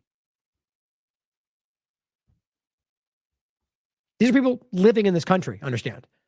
And we're not talking, ones we're talking about here, guys, are cases of people who are either seeking asylum, who have asylum, have a green card or a visa. There's other examples out there that are kind of up in the air, some of which might be more likely to be criminals or gang members. The same point applies, though. Why would they have not even tried to present this evidence? New York Times reports the Trump administration is moving to strip hundreds of thousands of immigrants of Social Security numbers that they got when they were granted work authorization, repurposing of a death master file to try to erase their previous legal presence in the United States. Evidence is very clear. Now we start to understand how the Social Security part plays into all of this. Something big is happening, and it's not about what you think. What we're talking about here is people who are here legally and now trying to kind of fold this into some master list where they just delete their Social Security numbers. And then through that, argue they're illegally here, deport them anyway. These people are here legally, you understand. Now also recognize the interesting claim about how all these people are just all draining everything from the society and, draining all the systems and all of the programs. Well, some of that clearly exists. I'm willing to bet you that that's probably far more Americans doing that, which, by the way, feel like rightly so these days. The government's always screwing us too. Then the point is that these people, we're going through this process. We're filing taxes. There's actually happening as well. There's a conversation about them using the IRS to go after some of these immigrants. People that are literally paying taxes. And it's just so silly to argue, even in the case of illegal immigrants. Like, the point is not about people who are in fact engaging with the system. Now, I always make the point, if you're here illegally trying to avoid that recognition, then that's a crime. It should be regarded as such. A lot of these people are in a point at which there's some other limbo going on, and they're just broad stroking the whole damn thing. Now, Noem, what's her first name? Kristi Noem, the Secretary Noem. And this, what's says right here? It's Kristi Noem. Oh, that's funny. That's a parody account. That's not the point. Is still the same for the Post. That's just funny. Secretary SEC Noem. Just remember that's a parody account. I wonder what a real one is. Anyway, so Kristi Noem said yesterday that the Venezuelans and Trump administration is paying El Salvador to hold the Venezuelans that they're paying to hold in El Salvador should be detained for the rest of their lives. She says, I can't think of anything more un-American than life in prison with no trial. 75% of them have no criminal record, and many of which I've shown you already were here legally. And yet they might spend the rest of their lives in a foreign country, in a foreign prison, of which they are neither a citizen or have ever been and do not deserve to be there. Migrant detainees should be in El Salvador prison for the rest of their lives. That's Noem quoted in saying that. Just to clarify for the podcast, this wrong tagging has nothing to do with the relevance or the fact that that was something she said. Here's the article right here, quoted by Axios. It's what the rest of their lives. It's the same point. They're just trying to they're trying to go so far over the top because that's all they can do. They're locked in.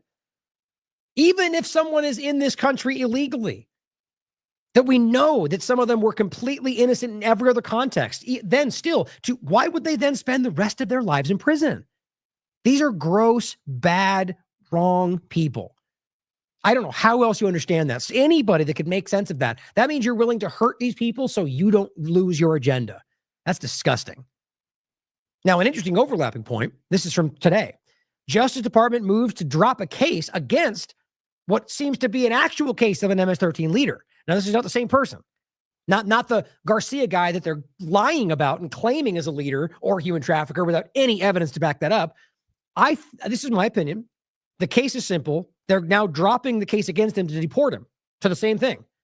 Now, as you'll read, you'll see that they dropped the case against the East Coast leader, they claim, of an MS-13 gang after two weeks after he was charged. You see, so this is an actual case of a gang member that they were going through the process of their laws already exist. Charged him with a crime. They're going after him. Okay. You have an actual case here, and instead you drop the charges and try to deport him. Why does that make sense? I can tell you why I think it makes sense, because right now you've got people they're claiming are MS-13 members. I'm over here going, they haven't proven a single one of them, right? Whether Tren de Aragua. Okay, so now they take a case they're already working on that's an actual gang member and go, whoa, drop the charges. Let's kick him over there. That way, it all muddies the waters. When we go, there's a guy's MS-13. They're going to think, well, that's what I think. I think this is a callous, disgusting move to try to hide the fact that everyone else you sent there is not a criminal or not even part of the gang by finding someone who are already working at a real case that might have already gone to jail and deporting them somewhere else. You could think what you think you could decide what you want about this. Think about every angle. Whether or not what I think is the case, why would you drop a case against somebody who you were already working on to putting him in jail? A criminal. Instead, you want to drop it and move him somewhere else. I mean, that doesn't make any sense whatsoever, especially since I think it will muddy the waters and they will start saying he is a part of MS-13 and we're thinking about the wrong guy. Lastly, on this point, this came out yesterday. The Babylon Bee. And it says, cruel. This Mexican crime lord was deported by Trump. Now, yes, this is what they do. They make, but this is the satire, right? But see, this is bad humor, bad comedy, in my opinion, because the point is this is politically oriented. You're trying to make the argument that people are going, oh, so sad, they're sending evil people to jail. That's not what's effing happening. They're literally sending people who are innocent to prisons for life, and many of which were even here legally, none of which were afforded constitutional rights that are inherent All the people making these videos are the ones that anywhere else will speak forever about the importance of the Constitution, but you'll make a bunch of videos undermining the fact that the most obvious example I've ever seen of that being undermined. It's just it's a gross partisan thing we're seeing everywhere. It's a joke. You're taking some guy that's a dangerous with tattoos and he's a gang leader and but he just wants to have flowers and live in the country. As opposed to a grandmother with kids who's not a criminal, who has a visa, or, a random gay barber who's now being raped in prison or being beaten up by the guards, which, by the way, is being reported just because he had the wrong tattoo and is not part of the gang. And we can prove that and was also here legally. Not those things, though. We're going to pretend they're all evil criminals because that's what Trump wants us to think. Followers. Well, on top of all of that, the U.S. government will now be scanning social media posts for, quote, anti-Semitic activity. Now, they say for visa applicants, you understand, just like every other conversation of the NSA or whatever else that we know never stopped. That's never how that works. This is a foot in the door to scan everything under a guise of that, which will probably be used against people like us to argue that we're now suddenly they're passing laws that say that's a criminal act. Now, all of a sudden, I'm a legal criminal. Suddenly, I could be sent to El Salvador because I said Israel's committing a genocide. It's happening in Argentina. It's a real thing. This is not, a lot of people in this position would stop talking about this because of how real that is. I talk about what's important. Today, the USCIS will begin considering aliens' anti-Semitic activity on their social media platforms and the physical harassment of Jewish individuals as grounds for denying immigration. Yeah. So in other words, two things that are legally protected as speech and one thing that's already a crime regardless of this. And we mash it together and go, yeah, those are the same thing. It's lazy. Physical harassment of anybody, whether they're Jewish or not, is already a crime and would already be something they consider. It's just clumsy. That's the best they can do, guys. And Nicholas Lavin says, the less immigrants, the better, which, just could be a bot, probably IDF for all we know, or also people that are in the partisanship that actually think that way. Derek says, idiot. Wait until this is focused on Americans too. Here's the actual post. DHS to begin screening aliens' social media activity for anti-Semitism. So you don't need to, this is not debatable. They're telling you we're going to look at their social media for ideas. That's exactly why ICE posted that. That's exactly why what they're doing with Khalil and the rest are clear about ideology. This is not what we pretend this country is. Whether it's for visas or not, that's not what we pretend. And frankly, it hasn't been that way for a long time, guys, but that's what we can make it if we believe. If we stop allowing government to lie to us like this and stop leaning into the partisan screamers, this is wrong. Ideas should not be the point. Because frankly, it's not a crime here. Why would it be a crime to come into the country? This is what Israel does. That's important to understand.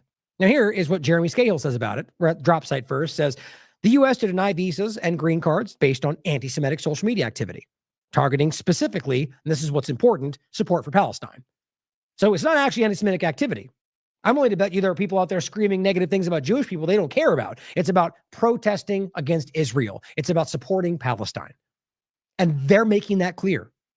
Starting today, U.S. immigration officials will begin combing through social media posts. Oh, meanwhile, they're taking time away from sexual trafficking investigations, right? Drug investigations or whatever else you think. Frankly, I'm glad the drug investigations would stop, but human trafficking investigations have already provably been wildly diminished to go after protests, to go after anti-Semitic posts. That is a provable fact. Funny how the people that are screaming about that topic don't care. The new crackdown announced by the Department of Homeland Security will affect individuals applying for lawful permanent residence. Jeremy says the Trump administration is using the term anti-Semitic as a placeholder for, quote, opposing our wars and criticizing Israel. And it is a grave threat to the very premise of free speech. Glenn, about the same post, this says effective immediately, DHS is surveilling social media of millions of non-citizens to intimidate pro-Palestinian speech. Glenn says after years of conservative grievances, and this is the best point in the conversation in this point. After years of conservative grievances about Biden's DHS monitoring social media to eliminate and punish dissent or to go after hate speech, guys, same thing. Trump's DHS now doing the same. to see who should be deported or denied visas under the guise of stopping hate speech. But don't worry, he says, virulent anti-black racism, arguing Muslims should be killed, LGBTs put into camps are fine. You just can't express anti-Semitism, i.e. criticism of Israel, which is often equated with being pro-Hamas. Very simple. Now, lastly, just a quick point. As Anomaly points out, Christians are getting brainwashed into supporting legislation that deems the Bible anti-Semitic hate speech. It's legitimately not a joke. And this is what's so incredible for those of us that are seeing this bill.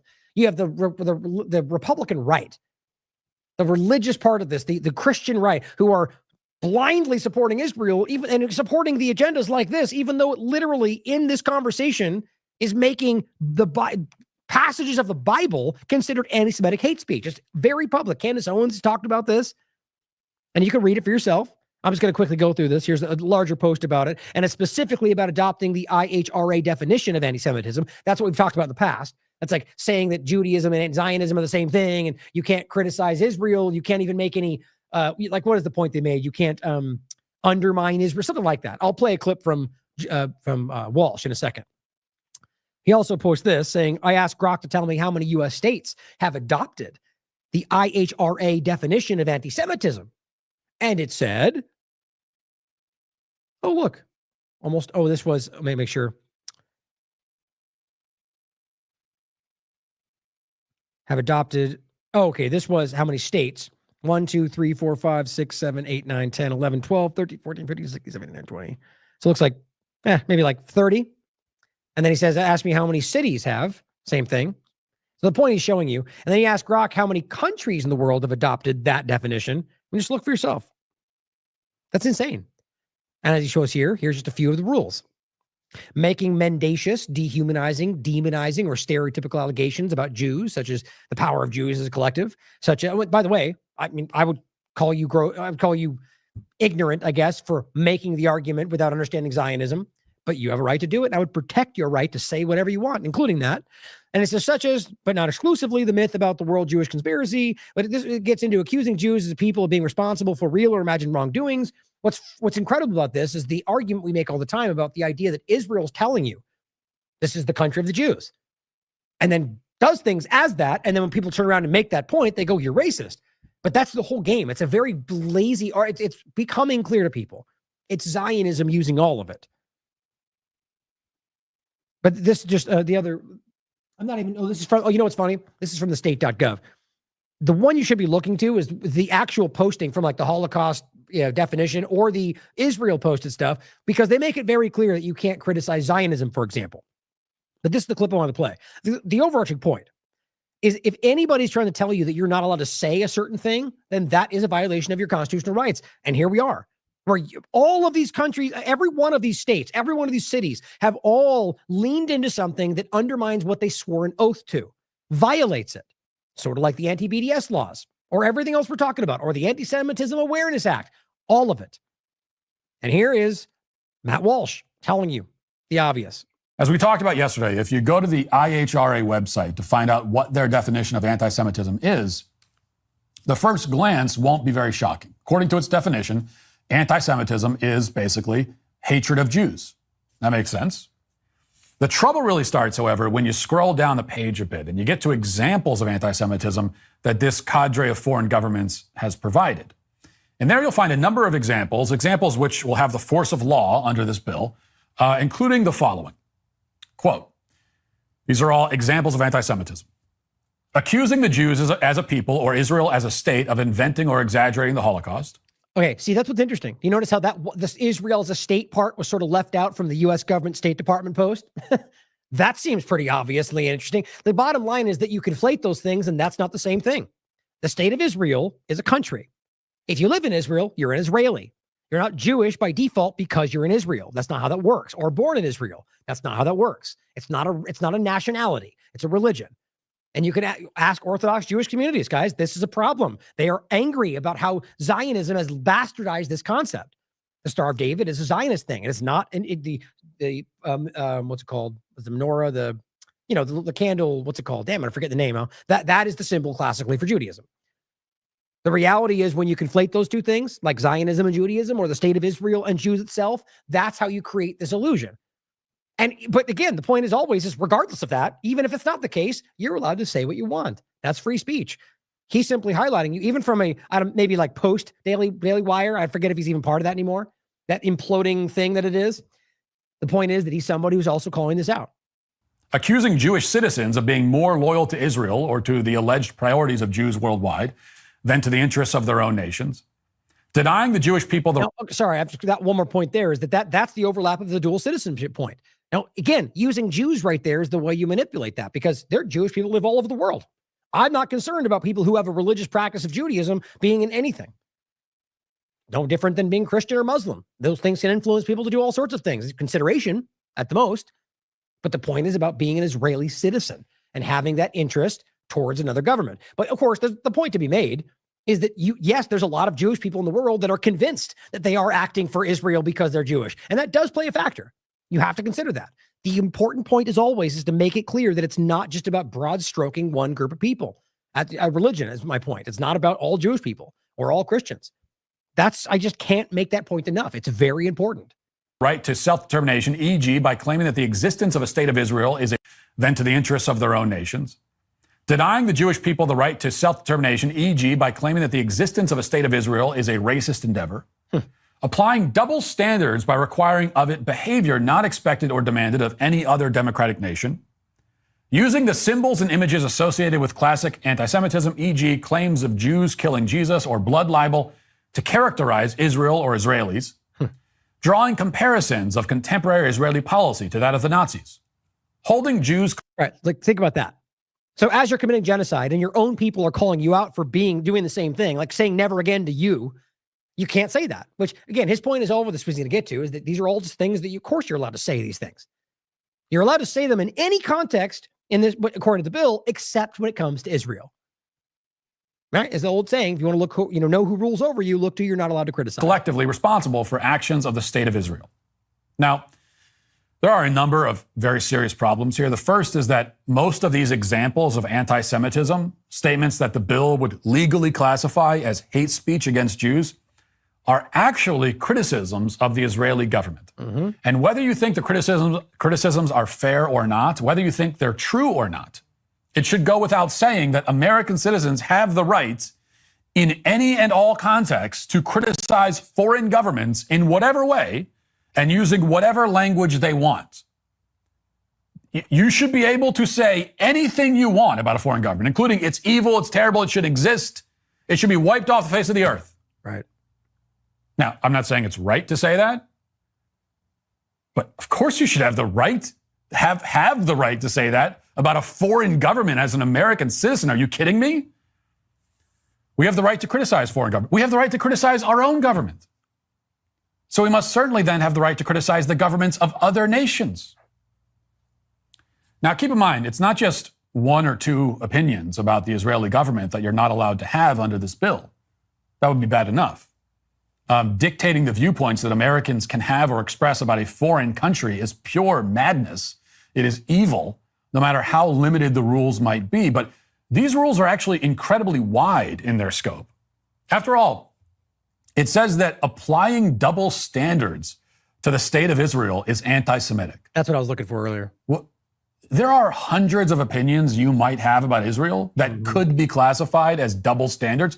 And who determines which opinions are double standards and therefore forbidden? Zionists. Well, apparently the International Holocaust Remembrance Alliance gets to decide. That's the definition we're referring to. Think about how wild that is. Double standards. I mean, it's just a catch-all. It means whatever you want it to mean. And now, especially when they start doing things, like literally poisoning wells in the West Bank or in areas of Gaza. And then when people say that, they go blood libel, even though you can literally look up the old conversation. I'll just do that since we're making the point. This is Haaretz. I mean, almost every one of these old claims that people they make it out to be and realize was Zionist at the time, not just only Jewish people. Place the material in the wells, the title reads. Docs point to Israeli army's 1948 biological warfare. That's Haaretz for you. And what's it talking about? Poisoning the wells for exactly the conversation they claim is blood libel, or any number of other points like that. It's just, that's how insane this gets. And so the point is they can just start turning things that they're like right now, for beheading 40 bedded babies. Then they go on to massacre and literally behead babies by bombing everything or doing so on their own on the ground. But you claim that that's blood libel. It's a classic thing. Now, just to end with a couple points so you recognize what we're talking about. The Squirrel points out, an article from the BBC, in fact, chemical burns, assaults, electric shocks, Gazans tell BBC of torture and Israeli detention. It says Israelis systemically rapes Palestinian hostages, forces them to perform sex acts on each other as they watch and tape it. The BBC, which fabricated the rape hoax that intentionally buried this deep in their article. It's in their article. You can read it for yourself. The links are included. The point is, this is the kind of stuff that's now being publicly reported by the largest mainstream platforms. How do you make sense of that? We could prove this is happening. Every human rights group that has any standing has already called all this stuff out for years. And this is who your government's working with. This is a smaller thing in the context of what's all happening. But I figured it's worth pointing out because this is the kind of disgusting, unnecessary torture. They do this constantly.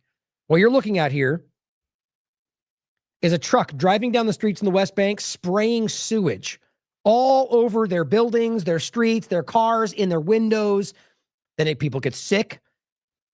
He says what you're seeing is a synthetic sewage being sprayed all over Palestinian neighborhoods. This is well documented in East Jerusalem by Israeli occupation forces. The Israelis have a name for this noxious chemical. It's called skunk. You can look this up on Israeli media, guys. They literally concoct this disgusting combination of raw sewage and like feces and urine and whatever else they've rotted together, and they spray this all over protesters. This is what they're dealing with. This is a very public conversation. There's articles written about this. Oh, this is the BBC article right here. Imagine having this much evidence over a 100-year period and nothing ever changes. Antiwar.com, Israeli strikes, this is from today, on Gaza kill 40 Palestinians over 24 hours. Same old, has been never stopped. Not because of some fake ceasefire. All of these governments are involved. This is an ongoing genocide. If you want to stop it, do something about it. Israeli military raised Gaza perimeter land to create kill zone. Now, you'd be mistaken for thinking this is an article from a year ago. No, this is new. They're doing it again because that's how this works. Publicly reported a kill zone where anybody that crosses the line will be shot, even children, even Israeli hostages, which happened. But that's okay, though, because international law doesn't apply to Israel, apparently. They'll tell you that themselves. Another kill zone in a location that has been absolutely decimated. There is no logical reason other than torture, suppression, and displacement and ethnic cleansing. Just to cut to the chase of the article, here are the statements from IDF members on the record with The Guardian. It says, some got away with their food and their lives, the officer said. Quote, the thing is that at that point, the IDF really is fulfilling the public's wishes, which state there are no innocents in Gaza. It says, quote, a lot of us went there. I went there because they killed us, and now we're going to kill them. And I found out that we're not only killing them, we're killing their wives, their children, their cats, their dogs. We're destroying their houses and pissing on their graves. That's how the article ends. These are officers speaking on the record to The Guardian. Are we going to pretend like this is not happening? Where are we? This is the kind of frustration. This is obvious. They're proudly telling you we're murdering everything. We're killing their animals. They don't deserve to exist. And you got Trump and Biden and every partisan element writing this forward. Do something about it. And of course, Trump threatens to attack Iran again. No big deal. Suggests that Israel could lead the way. Like we didn't all know that was where this was already going. It really is time to wake up, guys. I know you all see it. I know you're all here, and I know this can be tough. But that's life. Things are hard. Things can be tough. Never with something like this is the answer to hide from it. Yes, in general, like it's not something you have to constantly immerse yourself in. I know that can be hard. For those of you that are here trying to get this out there and waking people up, it's okay to take a minute. I take days to clear my head. But we can't let this fall. And the reality is that this is more important. And it's not just this one part of it. I mean, I'm going to end with a clip yet again about what's happening in this country and the reality of where this goes. Because this is where this is building to a point to where you're next. And I just don't know why we can't see that. If we weren't making a difference in regard to what the outcome would be, even if they circle back around to it later, then this would have already happened, in my opinion. I mean, the way this is going is showing you that this is a rapid rush for some objective. But overall, regardless of what you think, you know this is wrong. You know what's happening is wrong. And this is straight up un-American. I mean, I feel like that term is so wildly overused. This is probably one of the most obvious examples of that phrase, that term that I've ever seen in doing this in a decade plus. This is quintessentially un-American. And all of them are doing it. The whole damn government, left and right, it's rolling out in front of you. Find the courage to stand up. Thank you for tuning in. Thank you for continuing to fight when this is, pretty unpleasant. I mean, this is stuff that will sit with me the rest of my life, whether it's because we're just having to look at it or because you wonder whether you could have done more. But I'll tell you what, you're doing something. And those of you here in this chat, those of you here sharing information, those of you out there doing your own shows, you're the reason that, every single day that people, whether it's from COVID or this or every other discussion, you're out there doing that. When you're showing people the information, you're helping people, potentially saving lives. That's all you can do. Thank you for being here. I love you all. As always, question everything. Come to your own conclusions. Stay vigilant.